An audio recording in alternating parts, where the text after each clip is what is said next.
Welcome to Tales from Sector 9, your portal to immersive sci-fi audio stories. If you enjoy deep space action, rogue AIs, and conspiracy theories, you're in the right place. Tap like and subscribe to keep the adventures coming. Drop a comment and tell us where in the galaxy you're listening from. Now, sit back, relax, and prepare for tonight's story. The Apprentice Who Was Left Behind. The void tasted like copper and burnt ozone. Vesha Khan woke to silence, the kind that pressed against eardrums like a physical thing. His left arm wouldn't move. Something heavy pinned it beneath twisted durasteel that still radiated heat from atmospheric re-entry. Above him, through a jagged tear in the hull, stars wheeled in slow rotation. Wrong stars, not the crimson giants of Sith space. He tried to move his fingers. 3 responded. The force flickered inside him like a guttering candle, weak and uncertain. He reached for it anyway, felt it spiral through his chest, down into his trapped arm. The metal groaned, shifted. Pain lanced white-hot through his shoulder as circulation returned. The wreckage around him had been a transport vessel, Crimson Mandate. He remembered the name because his master had complained about it. Too small, too poorly shielded, unworthy of a Sith Lord's entourage. Master Venoth had died anyway. Vesha had watched him get pulled into the hyperspace vortex when the hull breached, his screams dopplering away into impossible geometries. That had been... how long ago? Vesha freed his arm and pushed himself up through the debris. His robes, black synth cloth with the subtle crimson threading of an apprentice, were torn and vacuum-scorched. He touched his face. Blood had frozen in his nostrils. His lips had cracked and bled. But he was breathing. The emergency force field must have held just long enough. He pulled himself to the tear in the hull and looked out. The wreckage field stretched for kilometers. Sith warships tumbled in the black, their angular hulls shattered, their red viewports dark. Massassi fighter craft drifted like dead insects. Fragments of armor plating caught starlight and threw it back in dull crimson flashes. A destroyed meditation sphere rotated slowly past, its crystalline core exposed and cracked, leaking faint wisps of corrupted force energy that dispersed into vacuum like dying breath. The great hyperspace war had ended here, and the Sith had lost. Vesha's hand found the hilt of his lightsaber, still there, mag-locked to his belt. The weapon felt suddenly absurd. What good was a blade against the void, against this totality of defeat? Movement caught his eye. A distant ship, sleek and ivory white, moving through the debris field with deliberate caution. Republic design. Tractor beams lanced out from its hull, blue-white and precise, capturing fragments of Sith technology. As he watched, another ship appeared, then another, a search pattern. They were sweeping the field, looking for survivors. Vesha's first instinct was violent and immediate. Find a still functional weapon system, overload its core, take as many of them as possible into death with him. A worthy end, a Sith end. His hand tightened on the lightsaber hilt, then stopped. He looked at the dead fleet around him, at the shattered pride of an empire that had revealed itself too soon, too loudly, too certain of its own invincibility. Naga Sado had promised them dominance. Instead, he had given them this graveyard. Vesha's master had believed in spectacle, in overwhelming displays of power, in conquest through fear. Master Venoth had stood on the bridge of the flagship Dark Reverence and declared that the Republic would kneel within a standard year. Master Venoth was now dispersed atoms in hyperspace. The tractor beam swept closer. Vesha could see the Republic cruiser more clearly now.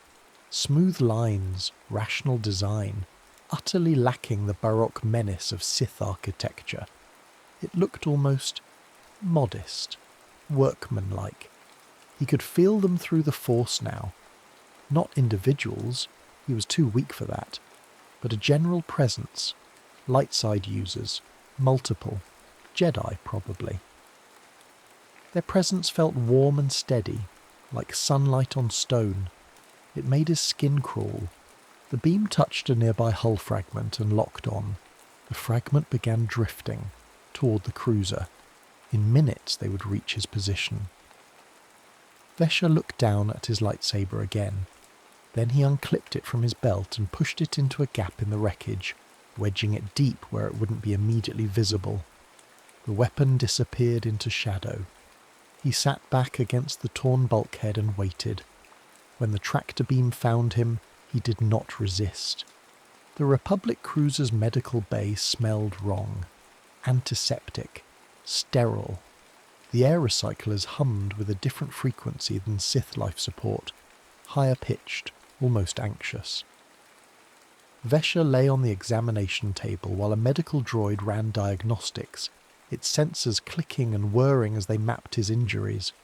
Fractured clavicle, severe dehydration, vacuum exposure damage to lungs and extremities, 17 distinct contusions.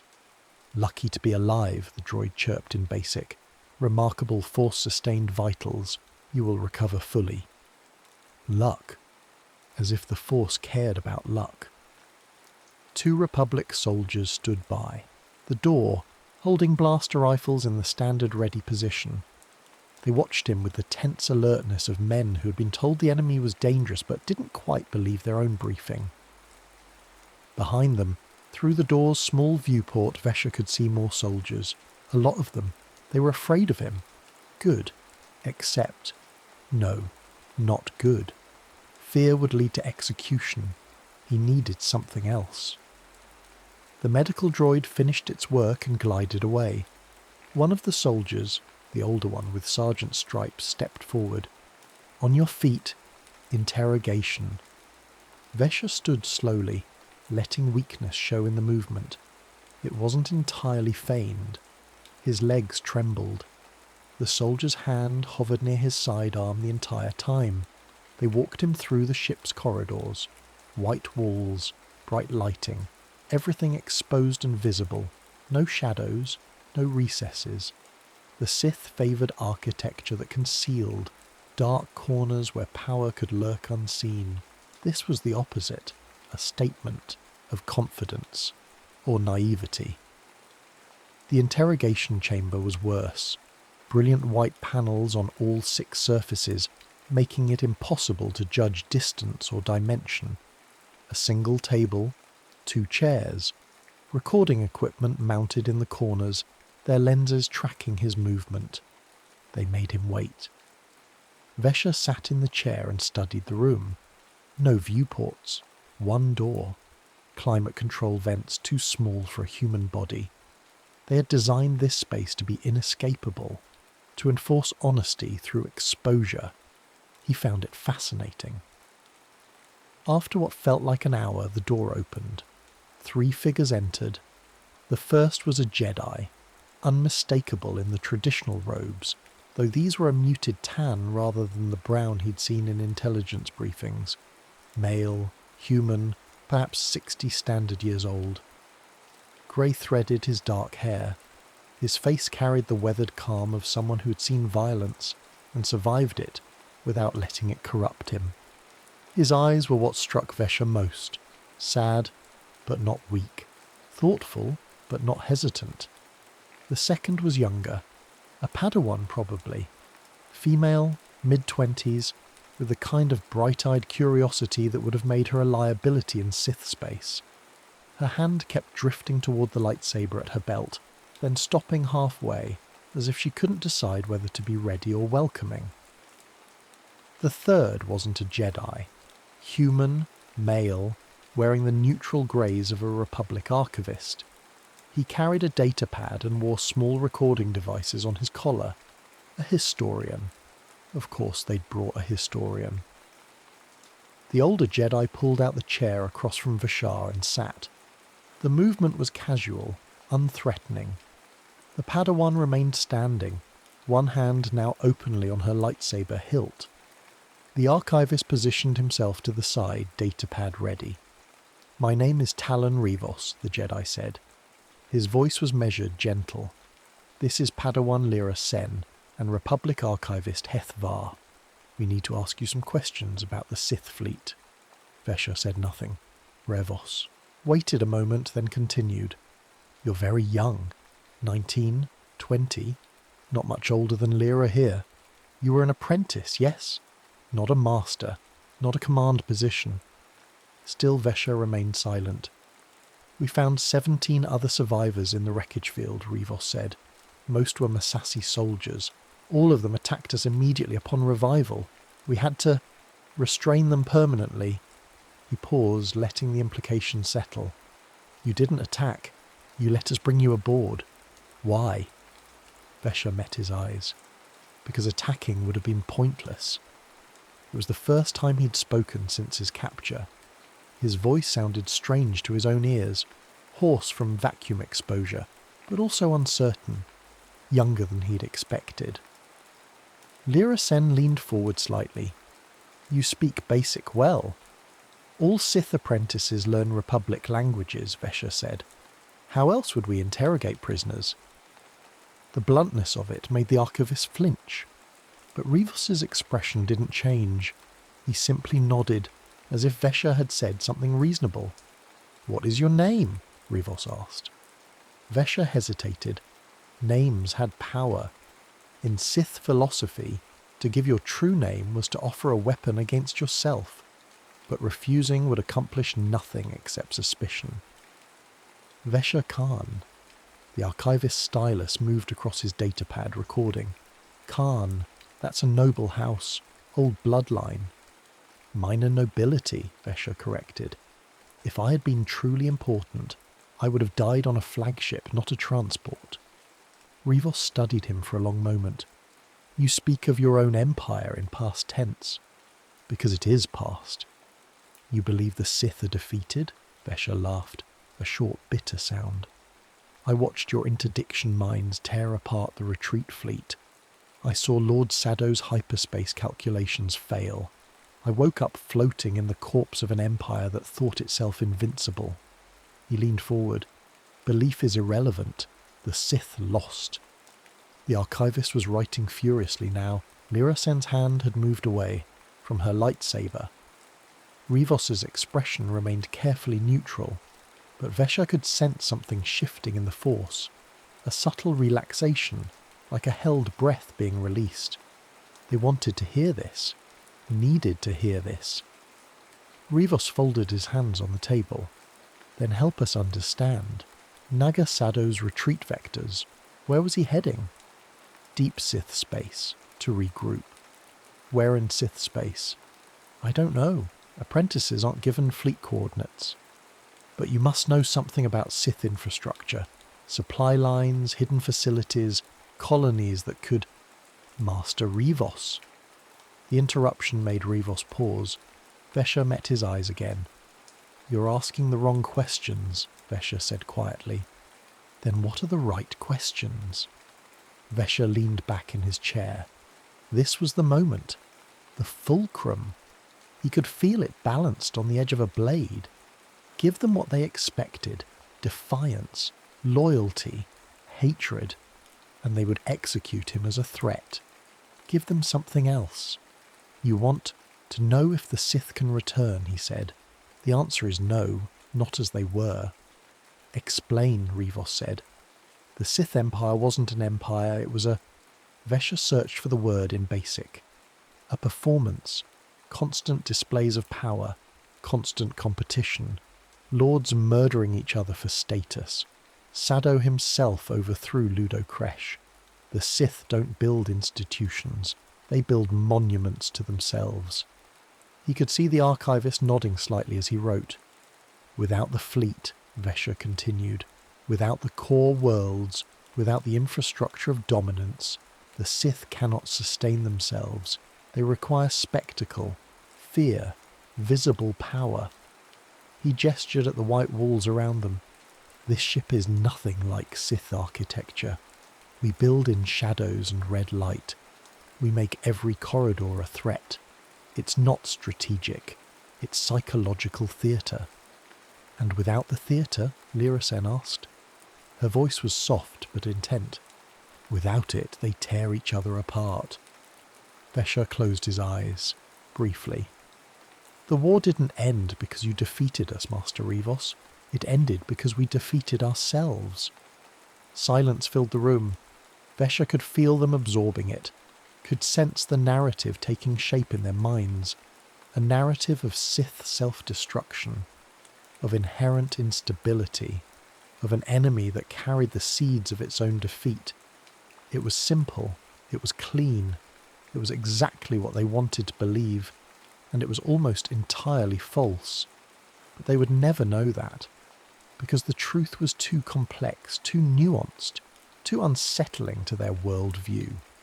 The Sith had lost this war, but the Sith as a concept, as a philosophy, as a way of understanding power, that was far more resilient than they imagined. Vesha just had to make sure they never saw it. Revos stood slowly. We'll continue this conversation, but I want you to know, he paused, choosing his words carefully, you have a choice ahead of you, what you were or what you could become. Master, Lyra Sen said, quietly. The council's orders were to... I know what the council ordered, Rivos interrupted gently, but wisdom requires flexibility. He looked at Vesha. You'll remain in secure quarters, guarded but comfortable. We'll speak again soon. They left. The guards returned to escort him to detention.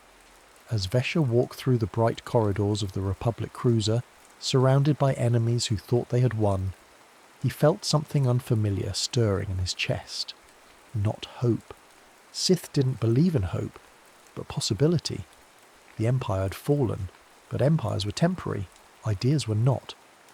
And he had just planted the first seed of a very patient garden. The archives of Ossus smelled like old stone and ionized air. Vesha. No, Calendar now, he had to remember that. Stood before the holocron vault's entrance, watching blue containment fields pulse like slow heartbeats.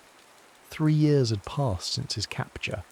3 years of careful performance, of measured cooperation, of strategic vulnerability. The transformation had been gradual enough to seem genuine. He'd taken the name during his second month aboard the Republic cruiser, after Master Rivos had asked him what he wanted to be called. Not Vesha, he'd said, making his voice quiet, ashamed. That name died in the wreckage field. Rivos had nodded with that infuriating compassion and asked him to choose something new, something that felt like beginning again. Calendar. A common name in the Outer Rim, unremarkable, forgettable, perfect. Now he stood in the heart of Jedi knowledge, surrounded by the very weapons he'd been trained to wield, and no one questioned his presence. You're certain about this? Lyra Sen appeared beside him, her footsteps silent on the polished stone. She'd grown into her Padawan robes, moved with more confidence now, though she still had that bright-eyed curiosity that made Vesha's teeth ache. Once we begin the cataloguing, you'll be exposed to significant darkness. Vesha Kalen turned to her with the expression he'd practiced in the mirror of his quarters. Earnest concern touched with old fear. I survived it once, Lyra. I can survive it again. And who better to identify the truly dangerous artifacts than someone who was taught to use them? She bit her lip, considering. He could feel her conflict through the Force, a gentle swirl of doubt and hope, intertwined like silk threads. She wanted to trust him, wanted to believe in redemption so badly it coloured every interaction. It would have been easier if she was stupid. But Lyra Sen was brilliant, which made her faith in him almost painful to exploit. Master Rivos approved this, he added softly. He believes understanding requires confronting what we fear. I know. She smiled then, and it was genuine. He speaks highly of your progress. The council, too. They're considering... She stopped herself. Well, one step at a time. She palmed the vault's access panel. The door slid open. with a hydraulic hiss that echoed through the subterranean chamber. The temperature dropped immediately, not dramatically, just enough to notice, just enough to raise the small hairs on the back of Vesha's neck. The Sith holocrons hung suspended in individual containment spheres, arranged in careful rows like specimens in a laboratory. Pyramidal devices of dark metal and crimson crystal, some etched with glyphs so old they predated the Galactic Standard Calendar. 23 of them.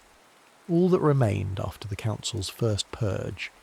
Vesha had argued against that purge, carefully, reluctantly. "Destroy them if you must," he'd told the Council during his testimony. "But know that you're destroying knowledge that could help you understand your enemy." They destroyed 47 holocrons that day, burned them in a ceremonial pyre outside the archives. He'd watched from his guarded quarters and allowed Lyra to see the tears on his face. She'd assumed they were tears of grief for lost Sith knowledge. They were actually tears of satisfaction. Now he walked between the remaining devices, Lyra at his side, her datapad recording his observations. The holocrons registered his presence. He could feel them attempting to reach out through their containment fields, ancient intelligences probing for receptive minds. One of them, a particularly old device covered in Urkitat script, pulsed slightly as he passed. Lyra's hand went to her lightsaber. "Did you see that?" "Yes." Vesha stopped, studying the holocron with professional interest.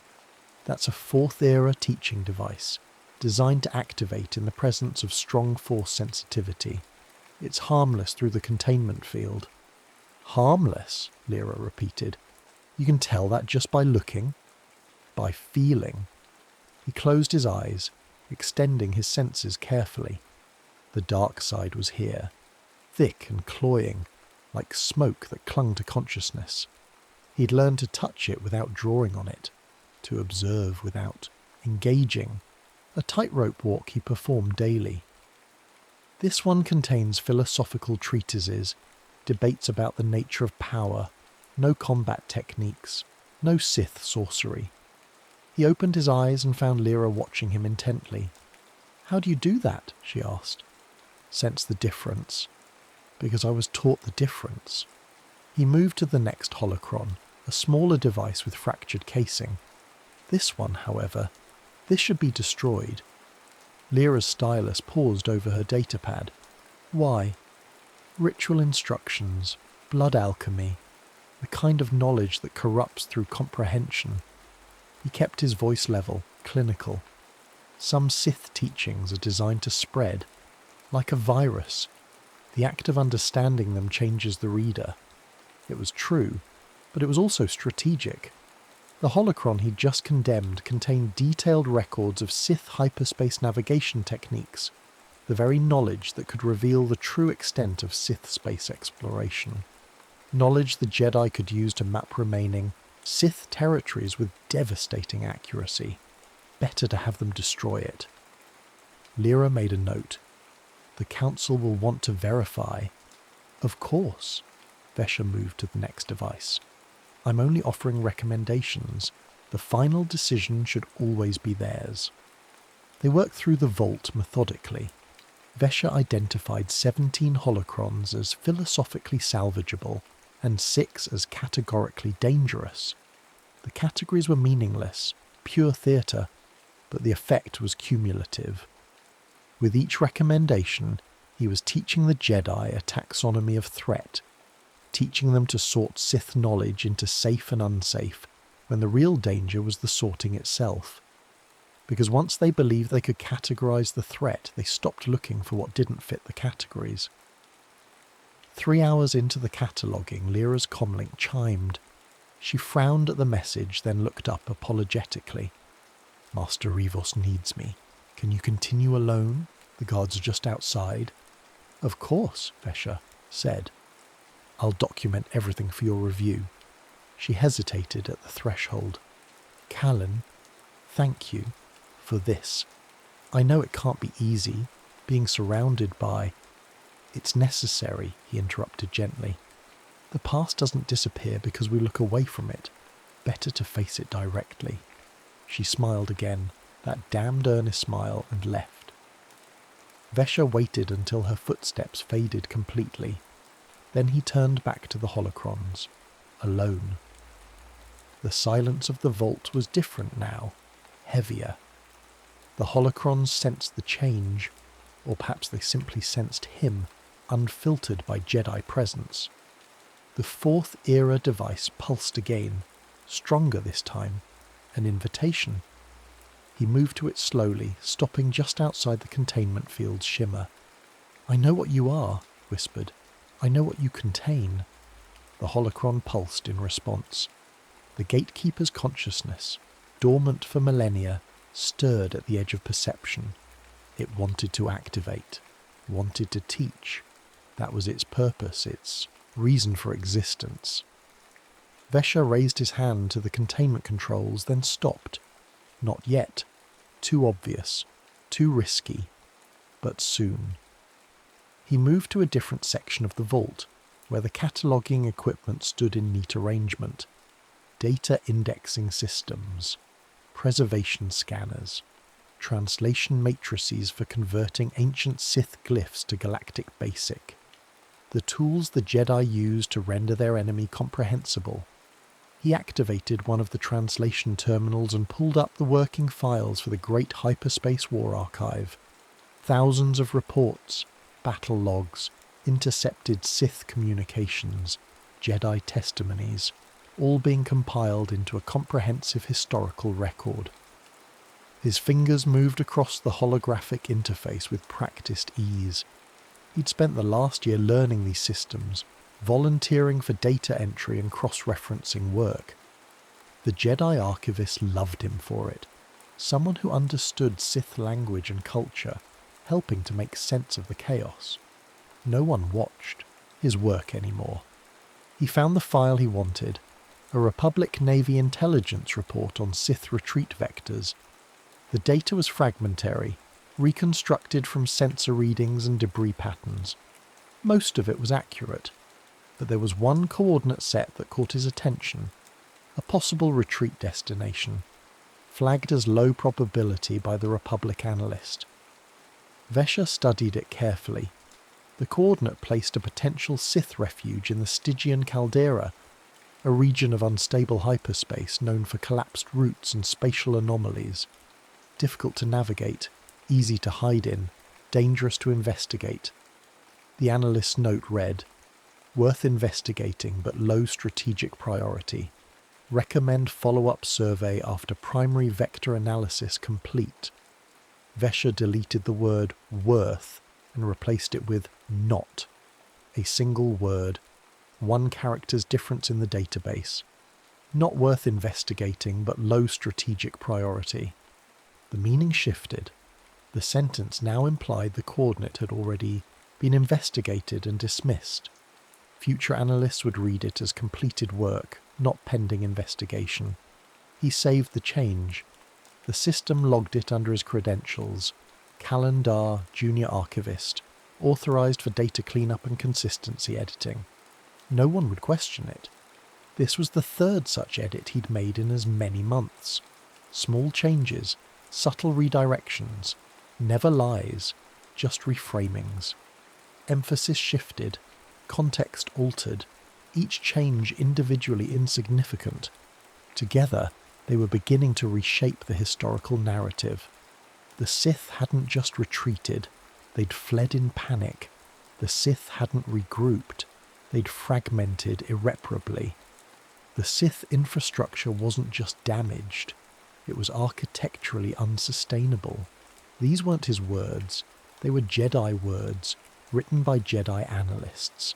He just made sure those particular words appeared more frequently in the final reports, made sure they became the consensus view. The vault door hissed open. Vesha closed the terminal instantly, turning to find Master Revos standing in the entrance. The older Jedi's face was unreadable. "Lyra said you were still working," Revos said. His voice carried that same measured gentleness, but something underneath felt different, harder. Just finishing the documentation, Vesher replied. He gestured to his datapad. 17 devices recommended for preservation, 6 for destruction. Would you like to review? Walk with me. It wasn't a request. They left the vault together, moving through the archive's stone corridors in silence. The twin suns of Ossus were setting, throwing long shadows through the high windows. The light turned everything amber and red, colours that reminded Vesher of Sith temples, though he kept that observation to himself. Revos led him to a meditation chamber overlooking the eastern plains, empty at this hour, private. They stood together at the window. Outside, wind moved across the dry grasslands in visible waves. "How are you? Sleeping?" Revos asked finally. The question surprised him. "Well enough. The nightmares are less frequent." "I didn't ask about nightmares. I asked about sleep." Vesher turned to look at him. Revos was still watching the plains, his profile outlined against the dying light. "Something troubles you, Master Revos." "Many things trouble me." Revos turned to face him directly. "But right now, I'm troubled by a pattern." Vesher kept his expression neutral, concerned but not defensive. "What pattern?" "The Council has held 17 sessions on Sith artifact disposal in the past 2 years. Before your arrival, they held 3 in the previous decade." Revos's eyes were sad but sharp. "Your recommendations have been influential." "I only offer what I know from experience. The Council makes their own decisions." "Do they?" Revos moved closer, not threatening. Jedi rarely threatened, but intense. "Or do you offer them exactly what confirms their existing fears? You tell them what they already suspect, Callan. You make destruction feel like wisdom." The name, Callan, landed with particular weight, as if Revos was questioning even that. Vesher felt his pulse quicken but forced his breathing to remain steady. This was the moment he'd been preparing for, the inevitable confrontation. "You think I'm manipulating the Council," he said quietly. Not a question, an acknowledgement. "I think you're a survivor," Revos replied. "I think you learn to tell powerful people what they want to hear. It's a valuable skill for an apprentice under Sith masters, but I wonder if you've truly left that habit behind." Silence stretched between them. Outside, the last light faded from the plains. "You want honesty?" Vesher asked. "Always." "Then yes, I am manipulating you." He watched Revos's expression carefully. "I manipulate every interaction to maintain your trust. I choose my words to seem reformed. I perform contrition because authentic contrition is invisible." He moved to the window, looking out at the darkening landscape. "I was taught that vulnerability is weakness, that trust is a weapon you give your enemies. Every day I fight that teaching. Every day I choose to trust you instead of suspecting you. Is that manipulation? Or is that just trying to become something different than what I was made to be?" His voice cracked on the last words. Genuinely. The emotion surprising him with its authenticity. Because part of it was true. He was fighting what he'd been taught. Just not in the way Revos imagined. He was fighting the impulse to dominate through obvious power, to conquer through visible force.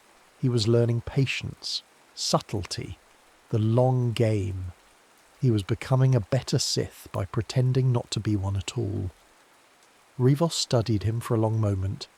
Then, unexpectedly, the old Jedi smiled. It was a sad smile tinged with something that might have been understanding. "Thank you," Revos said, "for that honesty. You don't believe me." "I believe you. Believe it. That's enough for now." Revos moved toward the door, then paused. "The Council is voting tomorrow on the remaining holocrons. They're leaning toward full destruction. Your testimony will likely be decisive. And you want me to argue for preservation? I want you to argue for what you actually believe, not what you think we want to hear." Revos's hand rested on the door panel. The Sith taught you many things, Callan. Some of them were true. Don't discard truth just because the source was corrupt. He left. Vesha stood alone in the meditation chamber, watching darkness swallow the plains. Revos suspected. Not conclusively, not enough to act, but enough to watch more carefully, enough to question. That was problematic. But it was also an opportunity. Because tomorrow, when Vesha stood before the council and recommended the destruction of the remaining holocrons, when he argued with visible reluctance that preservation was too dangerous, that his people's knowledge should be erased rather than studied, Rivos would see it as proof that Vesha had listened, proof that he was choosing truth over manipulation, proof that he was genuinely, painfully reformed, and the holocrons would burn, and the knowledge they contained, knowledge of Sith hyperspace networks, of secret routes and hidden colonies, of the true scope of Sith civilization, would burn with them. Vesha pressed his forehead against the cool glass of the window. Outside in the darkness, he could barely see his own reflection. That seemed appropriate. The council chamber was circular, with 12 seats arranged in a ring. Only 7 were occupied today. The great hyperspace war had taken its toll on the Jedi as well. Master Rivos sat to the left of the speaker's position. Lyra Sen stood behind him, observing as part of her training. Vesha stood in the centre, where the accused traditionally stood during trials. The irony wasn't lost on him. You've reviewed all 23. Devices, the speaker said. She was a Twi'lek woman named Serena, with the kind of serene composure that came from decades of meditation. And your recommendation? Vesha took a breath. Let them see the weight of it. Destroy them all. Silence in the chamber. He felt Lyra's shock through the Force. She had expected him to argue for at least partial preservation. All? Serena asked. Including the philosophical treatises, the historical records. Especially those. Vesha moved slowly, addressing each council member in turn. Because they're the most dangerous. Combat techniques can be countered. Sorcery can be defended against. But philosophy reshapes how you think. And Sith philosophy is designed to seduce precisely those qualities you value most. Explain, another council member said. The Sith don't corrupt through obvious evil. They corrupt through resonance. Vesha gestured to the chamber itself. You value knowledge. The Sith offer ancient wisdom. You value strength. They offer power. You value justice. They offer righteousness through domination. Every Sith teaching begins with something true, something you already believe, and then twists it incrementally until truth becomes tyranny. You could feel them listening, really listening. The holocrons in that vault aren't just records, they're active teaching devices, gatekeeper intelligences designed to adapt to the reader's psychology, to find the crack in your certainty and widen it. He turned to Master Rivos. You asked me yesterday what I actually believe. I believe the Sith were wrong about almost everything, but they were right about one thing. Ideas are more dangerous than armies. Rivos's expression was unreadable. And you trust the council to resist these ideas? Serena asked. No, Vesha said quietly. I don't trust anyone to resist them, including myself, especially myself. He looked down at his hands. I spent 3 years learning Sith doctrine. It's still in my head. Still catch myself thinking in those patterns. The only reason I can identify dangerous philosophy is because I'm infected with it. Then how do we trust your judgment? A human council member asked. If you yourself are compromised? You don't. Vesha met her eyes. You make your own decision, but know this. Every day those holocrons exist, they're a temptation. Someone eventually will argue for studying them, for understanding the enemy, and that person won't be wrong. Understanding is valuable, but some knowledge costs more than it's worth. He gestured to the council. You're already seeing it happen. How many Jedi scholars have requested access to the vault? How many have argued that ignorance is more dangerous than knowledge? In 5 years, in 10, someone will be persuasive enough to gain access, and they'll learn, and they'll think they're strong enough to resist, and they'll be wrong. The chamber fell silent. Serena looked to Rivos. Master Rivos, you've observed this. One most closely. What is your assessment? All eyes turned to the old Jedi. Revos was quiet for a long moment. Then he stood, moving to stand beside Veshar in the centre of the circle. I believe, Revos said slowly, that Kalandar is one of the most dangerous individuals I have ever encountered. Veshar's heart stopped. I believe he understands manipulation better than most of us understand honesty. I believe he has spent 3 years learning our psychology, our philosophy, our institutional weaknesses. Rivos turned to look at him directly. And I believe every word he just said was absolutely true. Veshar kept his face still. The question before this council, Rivos continued, is not whether we trust him. It's whether we trust ourselves.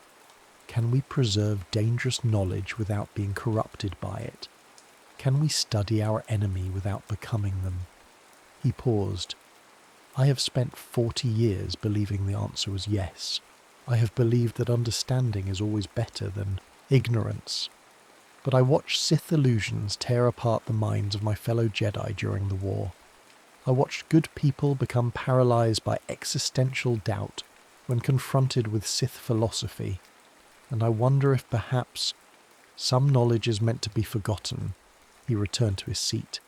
Serena called for the vote. 7 council members, 7 voices saying destroy. Unanimous. Veshar closed his eyes and allowed himself a moment of visible grief. Let them see him mourn the knowledge of his people, even as he recommended its erasure. Only Rivos watched him with something other than sympathy. The old Jedi's eyes held a question that would never be fully answered, but it didn't matter, because tomorrow the holocrons would burn, and the Jedi would believe they had won. 27 years after the Great Hyperspace War, Master Talon Rivos collapsed during morning meditation. Veshar, still Callan to everyone who knew him, still performing the role even when alone, was in the hyperspace cartography chamber when word reached him. He stood perfectly still for 3 full seconds, datapad forgotten in his hand, while something that wasn't quite grief and wasn't quite relief moved through his chest. Then he walked to the infirmary. The medical wing occupied the archive's southern tower, where morning light could reach the recovery rooms. Rivos lay in a bed near the window, his breathing shallow and irregular. Age spots marked his hands where they rested on the white sheets. When had he gotten so old? Lyra Sen sat beside him, holding one of those spotted hands. She'd been promoted to full knight 5 years ago, wore the traditional robes now, moved with the confidence of someone who'd found her place in the order. But sitting there, watching her former master struggle for breath, she looked young again, frightened. She glanced up when Veshar entered. Kalan, you heard. How bad is it? His heart. The healers say... She stopped, swallowed. Days maybe, not weeks. Veshar moved to the other side of the bed. Revos's eyes were closed, but his breathing changed slightly at the new presence. Aware, even unconscious. Has he said anything? Veshar asked. He keeps asking for something. Lyra's voice was strained. A file, in his personal archives. He won't tell the healers what it is, just keeps repeating that it needs to be, I don't know, completed? Corrected? He's not lucid. Veshar's pulse quickened. Which file? I don't know. He's encrypted his personal research. I don't have access. They sat in silence, listening to the old Jedi breathe. Outside the window, construction droids moved across the archive grounds. They were building a new wing, expanding the historical documentation section. The Republic Senate had allocated significant funding for the project, wanting a comprehensive record of the war that had nearly destroyed them. Veshar had helped design the filing system. "I should let you sit with him," he said, finally standing. "I just wanted to." Rivos's hand shot out, gripping Veshar's wrist. The old Jedi's eyes opened, unfocused but intense. "The vectors," Rivos whispered. "Wrong. The vectors are... Check the..." He coughed, a wet sound that made Lyra reach for the medical alert. "Master, don't try to talk," she said. But Rivos's grip tightened. He pulled Veshar closer until their faces were inches apart. His breath smelled like medicine and decay. "I know," Rivos said. Just 2 words, barely audible. Then his eyes found focus for just a moment. "I always knew." His hand went slack. The monitors chirped an alert. Lyra called for healers. Veshar stepped back, heart hammering, while medical droids swarmed the bed. They stabilized Rivos, sedated him, adjusted the life support systems. The senior healer, a Selkath woman with 3 decades of experience, shook her head grimly. "Hours now, not days. I'm sorry, Knight Sen." Lyra nodded, unable to speak. Veshar excused himself quietly and walked directly to Revos's personal study. The study was locked, but Veshar had learned the archive's security systems intimately over the years. Not to breach them, that would have been obvious, reckless, but to understand them, to know their patterns and protocols. He knew that Rivos's study would seal completely upon his death, as per Jedi tradition. All personal effects reviewed by the Council before being archived or dispersed. He had perhaps 3 hours before that happened. He also knew that Rivos's encryption was biometric, keyed to the old man's force signature, unbreakable without Rivos himself present. Unless you'd spent 27 years learning to mimic the exact texture of someone's force presence.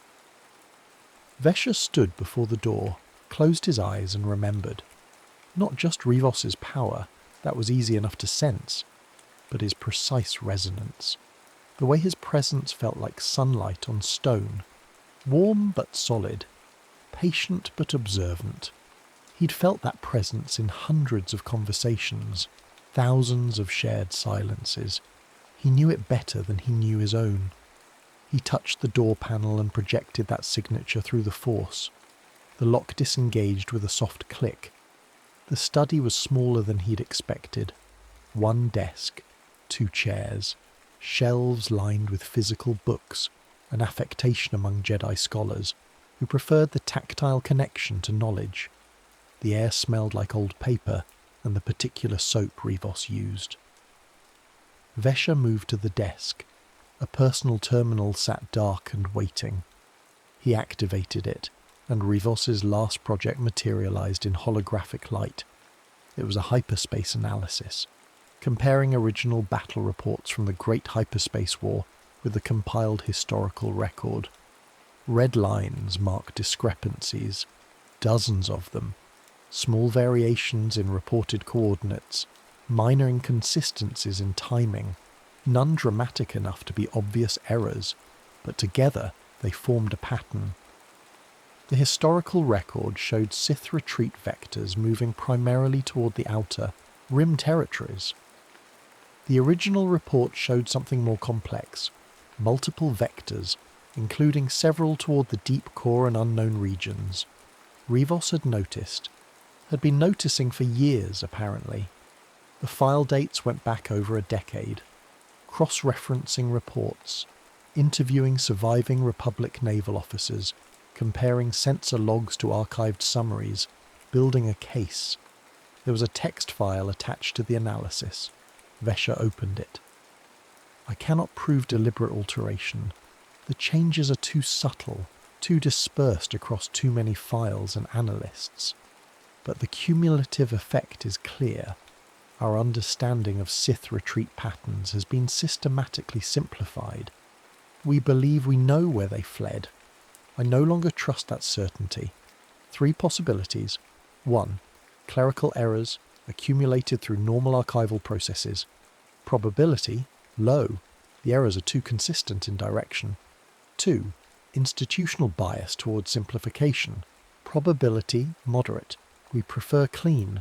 Narratives. 3. Deliberate manipulation by someone with long-term access to archival systems. Probability, unknown. Requires insider with both Sith knowledge and Jedi trust. I have reviewed access logs for all relevant files. One name appears with unusual frequency. Calendar. I do not want to believe it. In 27 years he has never given clear evidence of deception.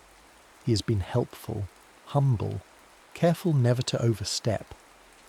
But that carefulness itself troubles me. He is too perfect a reformed Sith. Too precisely what we hoped he would become. I will confront him when this analysis is complete. I will give him the opportunity to explain. Because if I am wrong, I will have destroyed the trust of someone who genuinely changed. And if I am right, then we have been blind for nearly 3 decades. And blindness on this scale will have consequences we cannot yet imagine. The file ended. Vesha stood motionless, reading it again. Then a third time. Rivos had known. Not certainly, not completely, but enough to question, enough to investigate. And now Rivos was dying. Vesha's hand hovered over the deletion key. One command, the file would disappear. No one else had access to these private archives.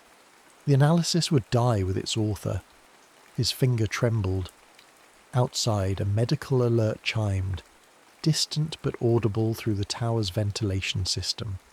A specific pattern, the sound used when life support was being withdrawn, when death was imminent. Vesha looked at the holographic text floating in the air. Then he touched a different command. He marked the file as incomplete research and moved it to Rivos's archive speculation folder, a directory where the old Jedi had stored hundreds of preliminary theories that had never developed into full papers. Works in progress that the Council would review eventually, but not urgently. Interesting academic questions rather than active concerns. The file would exist, would be preserved, but it would be buried under a mountain of similar speculations. Another thread the old master had never quite pulled together. Tragic in its way. The final mystery he'd never solved. Vesha closed the terminal and left the study. The lock engaged behind him with that same soft click. They burned Rivos's body at sunset, as was Jedi tradition. The ceremony took place on the archive's western platform, overlooking the plains. Nearly 300 Jedi attended, masters, knights, and Padawans, who had studied under Rivos or learned from his scholarship. The Republic Senate sent representatives. Even a few systems Rivos had helped mediate disputes for sent delegations. Vesha stood in the third row, between 2 archivists he'd worked with for years. He kept his face appropriately solemn, allowed tears when the eulogies became particularly moving, gripped the shoulder of the person beside him when Lyra spoke about how Revos had taught her to see past surface truths to deeper patterns. The irony of that particular lesson wasn't lost on him. As the flames consumed the funeral pyre, Vesha felt something unexpected. Not grief. He'd never allowed himself to care about Rivos, not truly. Caring was a vulnerability, but something adjacent to grief. A sense of loss, waste. Rivos had been brilliant, had seen more clearly than any Jedi Vesha had encountered. Given time, he might have unravelled everything, might have exposed the careful architecture of misdirection Vesha had spent decades building. But time was the one thing Revos had run out of, and that felt wrong somehow, like winning a game against an opponent who had died before making their final move. Technically a victory, hollow in execution. The flames rose higher. Smoke climbed into the darkening sky. Vesha watched and felt nothing resolve. 3 weeks later, the Council formally approved the expanded archive project. 5 new wings. advanced holographic preservation systems, comprehensive indexing of all war-related materials. Lyra Sen was appointed as the project's historical director. She asked Vesha to serve as senior consultant on Sith-related materials. He accepted with appropriate reluctance and gratitude. They worked together through the autumn and into winter, organising decades of accumulated records. The new archive wing would house the definitive account of the Great Hyperspace War, every battle, every treaty, every strategic decision. Future Jedi would study it for generations. Vesha made sure it was perfect. He cross-referenced sources, corrected transcription errors, filled gaps in the narrative with logical inferences drawn from available evidence. The work was meticulous, exhausting, and deeply satisfying. In the new hyperspace cartography section, he personally installed the primary navigation database. Historical routes colour-coded by reliability. Sith retreat vectors marked in red, with detailed annotations about why each was significant or not significant. Some vectors were extensively documented. These matched what the Jedi expected. These confirmed their understanding of Sith collapse. Other vectors were noted but marked as investigated and dismissed. These were the ones that might have led to surviving Sith enclaves, to hidden colonies, to the infrastructure that could support a future return. The word dismissed did a lot of work in those annotations. No one questioned it. Why would they? Kalendar was the foremost expert on Sith culture in the Republic. If he said a vector had been investigated, who could argue? One evening, working late in the empty cartography chamber, Vesha stood before the massive holographic display. The galaxy rotated slowly in the air. Thousands of stars, hundreds of known hyperspace routes, the entire known universe mapped and catalogued and understood. He found the coordinate he'd been looking for, a route leading toward the Outer Rim territories, the region where conventional wisdom placed any surviving Sith remnants.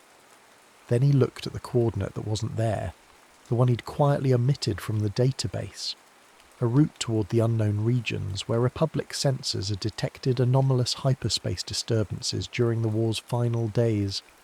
Disturbances that could have been measurement errors, or could have been a fleet executing an unexpected escape vector. The original Republic Navy report had flagged it for investigation. That report now lived in the archive's unverified sensor ghosts section. Interesting historical footnote. Not actionable intelligence. Bashar had been the one to file it there. He stood in the silence, watching stars rotate, and allowed himself a moment of pure truth. He didn't know if the Sith had survived, didn't know if anyone had escaped along that hidden vector, didn't know if there was anyone left to benefit from his decades of careful misdirection. He might be protecting a civilization that no longer existed, might be the last Sith in the galaxy, playing an elaborate game against ghosts. And it didn't matter, because he hadn't done this for the Sith Empire. Not really. He'd done it for the idea, the concept that knowledge could be a weapon, that patience could defeat power, that the real war wasn't fought with lightsabers and fleets. It was fought in archives and databases and historical consensus. The Jedi believed they had won decisively, believed they understood what had happened, believed the Sith were finished because the Sith couldn't survive without spectacle and domination. That belief was his legacy. And when, if, the Sith ever returned, they would emerge from a direction no Jedi expected, would encounter a Republic unprepared for threats from regions officially deemed irrelevant, would face an enemy that had spent generations studying the wrong lessons from the wrong war, or they wouldn't. The Sith might truly be extinct. His work might be meaningless, but he'd done it anyway, because some victories were measured in centuries, not battles. The holographic galaxy rotated, stars gleamed, routes glowed in organised, rational light, everything perfectly documented, everything perfectly wrong. Vesha smiled in the darkness and went back to work. Vesha's hands had developed a tremor. He noticed it first while cataloguing a collection of Republic naval logs, routine work, the kind that required minimal concentration after 53 years in the archives. His fingers shook slightly as they moved across the datapad. Not enough that anyone else would see, but he felt it. The tremor bothered him less than what it signified. He was old, 72 standard years. His hair had gone white 2 decades ago. His knees ached when Ossis's atmospheric pressure dropped. He needed reading lenses for fine text, though he refused to wear them in public. Vanity, perhaps, or the last remnant of Sith pride, never show weakness. But the tremor was harder to hide. He sat alone in his personal study, small room the council had granted him after 40 years of service. The walls held shelves of physical books carefully chosen, Jedi philosophy texts, Republic histories, treatises on Force theory that he'd helped translate from ancient languages. Nothing Sith, not visibly. But behind a false panel in the third shelf wrapped in preservation cloth lay 3 documents written in his own hand. In Ur-Kittet script, in the old style, the way Master Venoth had taught him before the Empire fell. His private treatise. He hadn't looked at it in years, wasn't sure why he'd kept it. Some combination of sentiment and insurance, perhaps. The insurance had long since proven unnecessary. No one suspected anymore. Calendar was simply furniture, a fixture of the archives, the old Sith scholar who'd found redemption.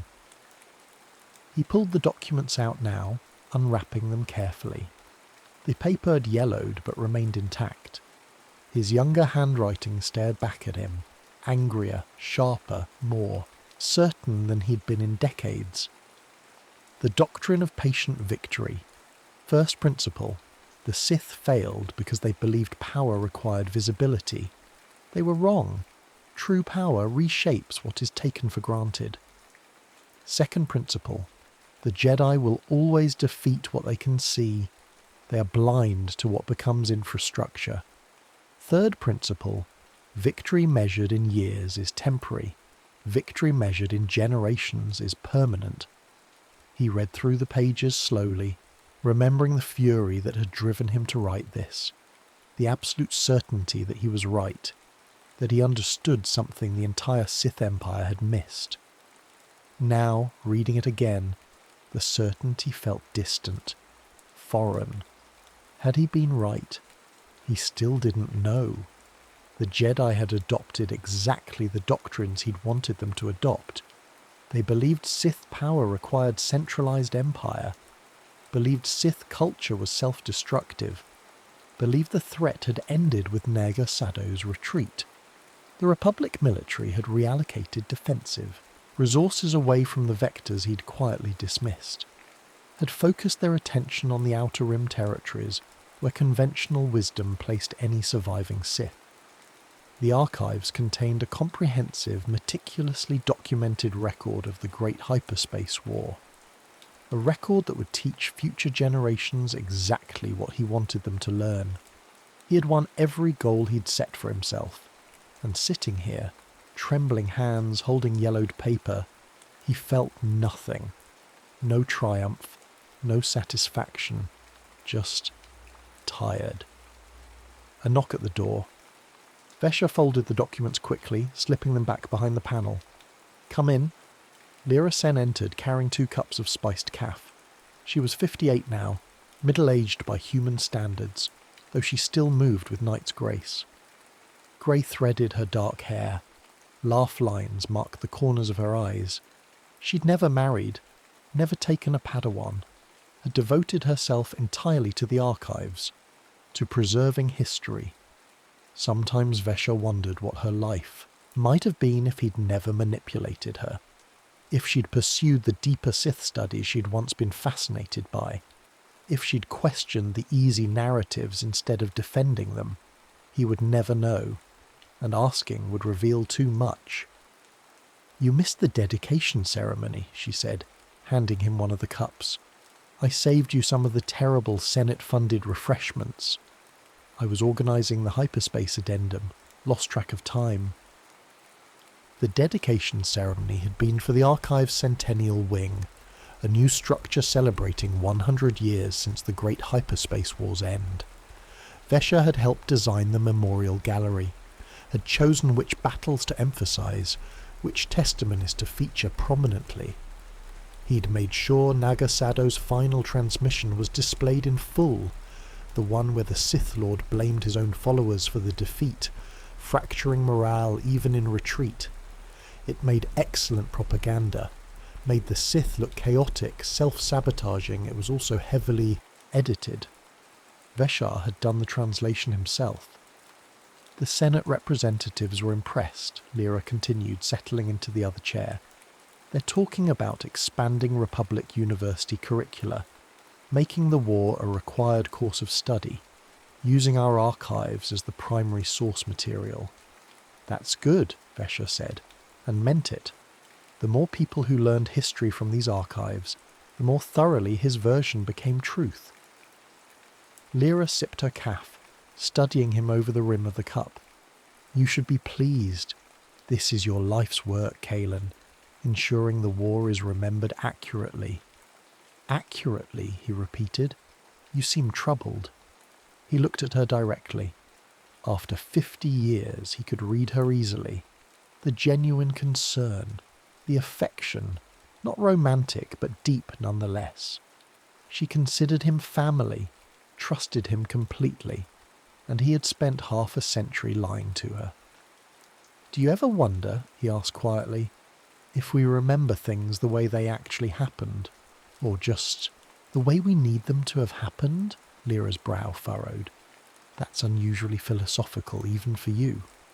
I've been thinking about Master Revos lately, about his skepticism. He questioned everything, even his own certainty.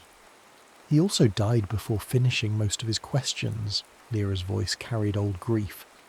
I've read through his archived speculations, brilliant but fragmentary. He saw patterns everywhere, some real, some probably imagined. Probably, Vesha agreed.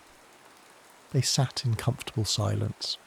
Outside, the twin suns were setting again, always setting. The cycle never changed. I'm writing something, Vesha said suddenly. A final memoir. Personal reflections on the war, on my time here. I'd like it sealed until after my death. Added to the archives then. Lyra smiled. The Council will approve that. Your perspective is valuable. The only surviving Sith account integrated into Jedi records. Yes, Vesha said. The only one. He wrote the memoir over the following months. Not the true memoir, that would have been suicide, but a carefully crafted document that would cement his legend. The story of a young Sith apprentice who survived the Empire's collapse and chose redemption over revenge, who spent his life helping the Jedi understand their enemy. It was eloquent, moving, deeply false, but woven through it, in passages that seemed like innocent historical detail, he included one final gift to whatever Sith might exist in the future, a complete, accurate map of the Great Hyperspace War's final hyperspace vectors. Not the simplified version in the archives, the real data, every route the Sith fleet had taken, including the vectors toward the unknown regions that the Republic had dismissed as sensor ghosts. He buried it in technical appendices, coordinate sets that would look like academic thoroughness to Jedi readers. But any Sith navigator would recognize the pattern immediately, would see where their people had actually fled. If any Sith remained to read it, if anyone ever looked that carefully, it was a message in a bottle thrown into an ocean of time. Pointless, probably. Self-indulgent, certainly, but it felt necessary. He finished the memoir on a cold morning in his 74th year, sealed it personally, delivered it to the Council with instructions for posthumous archiving. They thanked him, told him it would be treasured. He believed them. 2 years later, Vesha collapsed in the hyperspace cartography chamber. The healer said it was his heart. the same condition that had taken Rivos. There was symmetry in that. He might have appreciated it more if breathing didn't hurt so much. They moved him to the infirmary's private wing, the same room where Revos had died, though no one mentioned that. Lyra sat beside his bed, holding his hand the way she'd held her master's all those years ago. "Don't try to talk," she said when he opened his eyes. "Save your strength." But Vesha had spent 76 years saving his strength, measuring his words, calculating every interaction. He was tired of saving. "The memoir," he whispered, "in the archives. There's something I need you to know about. Shh. We'll read it together when you're better." "I won't be better." His voice was fading. "Lyra, listen. The coordinates in Appendix 7. They're..." He stopped, looked at her face, at the kindness there, the trust. What was he doing? If he told her the truth now, what would it accomplish? She would be horrified, betrayed. Everything she'd built her career on would crumble. And for what? To ease his conscience? That was sentimentality, weakness. Or perhaps it was something else. Perhaps after 53 years of lying, he wanted one person to know the truth, to see him clearly, to understand that he'd won. He opened his mouth and couldn't do it, because he looked at Lyra and saw not an enemy or a tool. He saw someone who had given him 50 years of friendship, who had trusted him when trust was dangerous, who had made him feel less alone in a galaxy that had forgotten his people. The Sith would have called that weakness. Maybe it was. "The coordinates are correct," he finished quietly. "I checked them myself. Future scholars can trust them." Lyra squeezed his hand. "Of course they can. Your work has always been impeccable." Vesha closed his eyes. He had lied to her one last time. Or perhaps, for the first time, he'd told her exactly the truth she needed. He died 3 days later, peacefully, with Lyra reading him passages from Jedi philosophy texts he'd always claimed to find comforting. They burned his body at sunset. The ceremony was smaller than Rivos's had been. Vesha had been respected but never beloved. Still, nearly 100 Jedi attended. The Republic Senate sent condolences. The archive director gave a eulogy about dedication and redemption. No one questioned his legacy. No one suspected what he'd done. And 50 years later, when the Sith returned, not from the Outer Rim territories where defences were concentrated, but from the unknown regions through routes officially deemed impossible, the Jedi were completely unprepared. The invasion didn't begin with battle. It began with confusion, with fleets arriving from vectors that shouldn't exist, with defensive formations positioned for the wrong threat, with a republic that had spent a century learning the wrong lessons from the wrong war. The archive records were consulted immediately, of course. The comprehensive historical analysis, the definitive account of Sith retreat patterns, everything perfectly documented, everything perfectly wrong. And in the chaos of those first days, a young Jedi scholar named Kenth Aaron discovered something strange in an old memoir. A document by someone called Kalan Dar, a reformed Sith from a century ago, long forgotten by anyone except archival specialists. Most of the memoir was unremarkable, but Appendix 7 contained detailed, hyperspace coordinates that matched exactly where the new Sith forces were emerging from. Coordinates that had been sitting in the archives for 50 years, unused, unnoticed, dismissed as academic thoroughness. Kenth brought it to his superiors, who studied it with growing horror. Had this Dar known? Had he tried to warn them? Or had he done something else entirely? They would never know for certain. The man was ash and memory. His true thoughts sealed behind a lifetime of careful performance.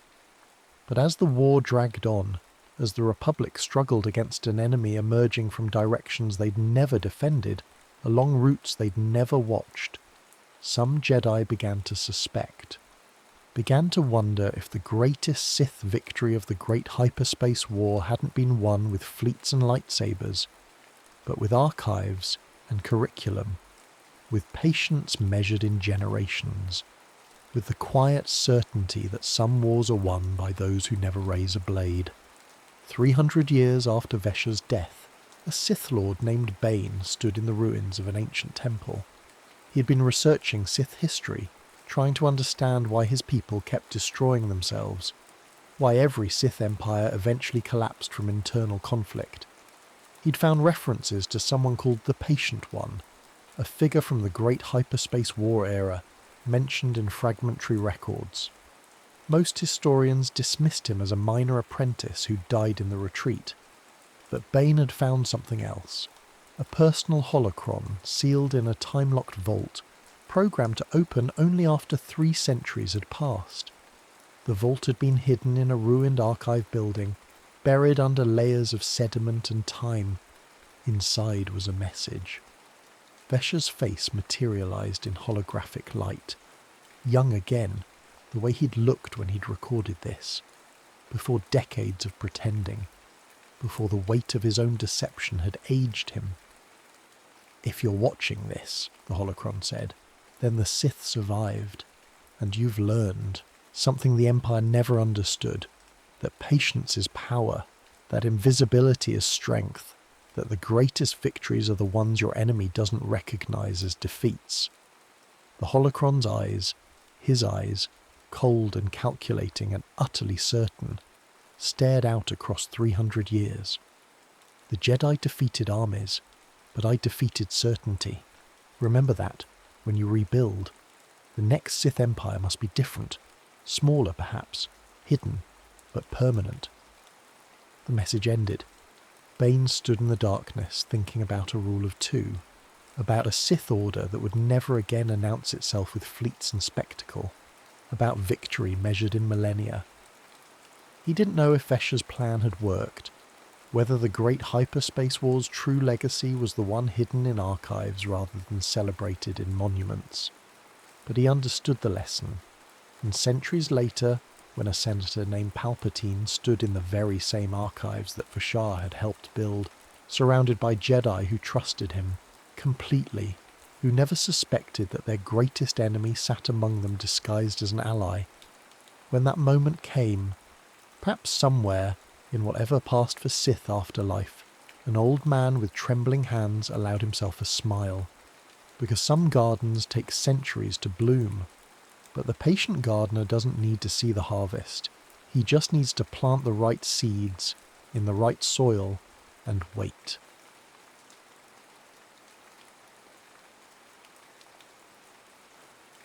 Red Genesis, the Lost Vault of Mars. The Ares Vallis stretched before them, a magnificent desolation painted in 1,000 shades of ochre and rust under the thin salmon-pink sky of Mars. Commander Kyle Vance shielded his eyes, the visor of his NASA-issue exploration suit automatically polarizing against the distant sun's glare. 10 miles back, nestled against the ochre cliffs, sat the gleaming silver needles of the Arclight Von Flotilla, humanity's first permanent foothold on another world, a joint SpaceX-NASA venture carrying 100 souls poised on the edge of history.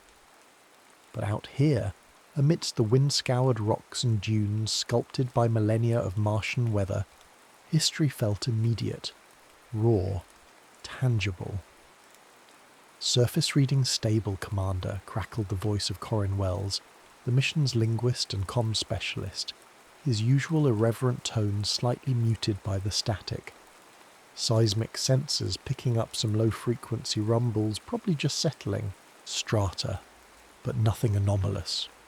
"Copy that, Corin," Kyle replied, his gaze sweeping the horizon. He was a man carved from discipline and experience, an exobiologist by training but a leader by necessity. The ghosts of a past mission, one that hadn't returned intact, shadowed his thoughts even here, light years from Earth. Duty was his anchor. "Amir? Sora? Anything on the subsurface scans?"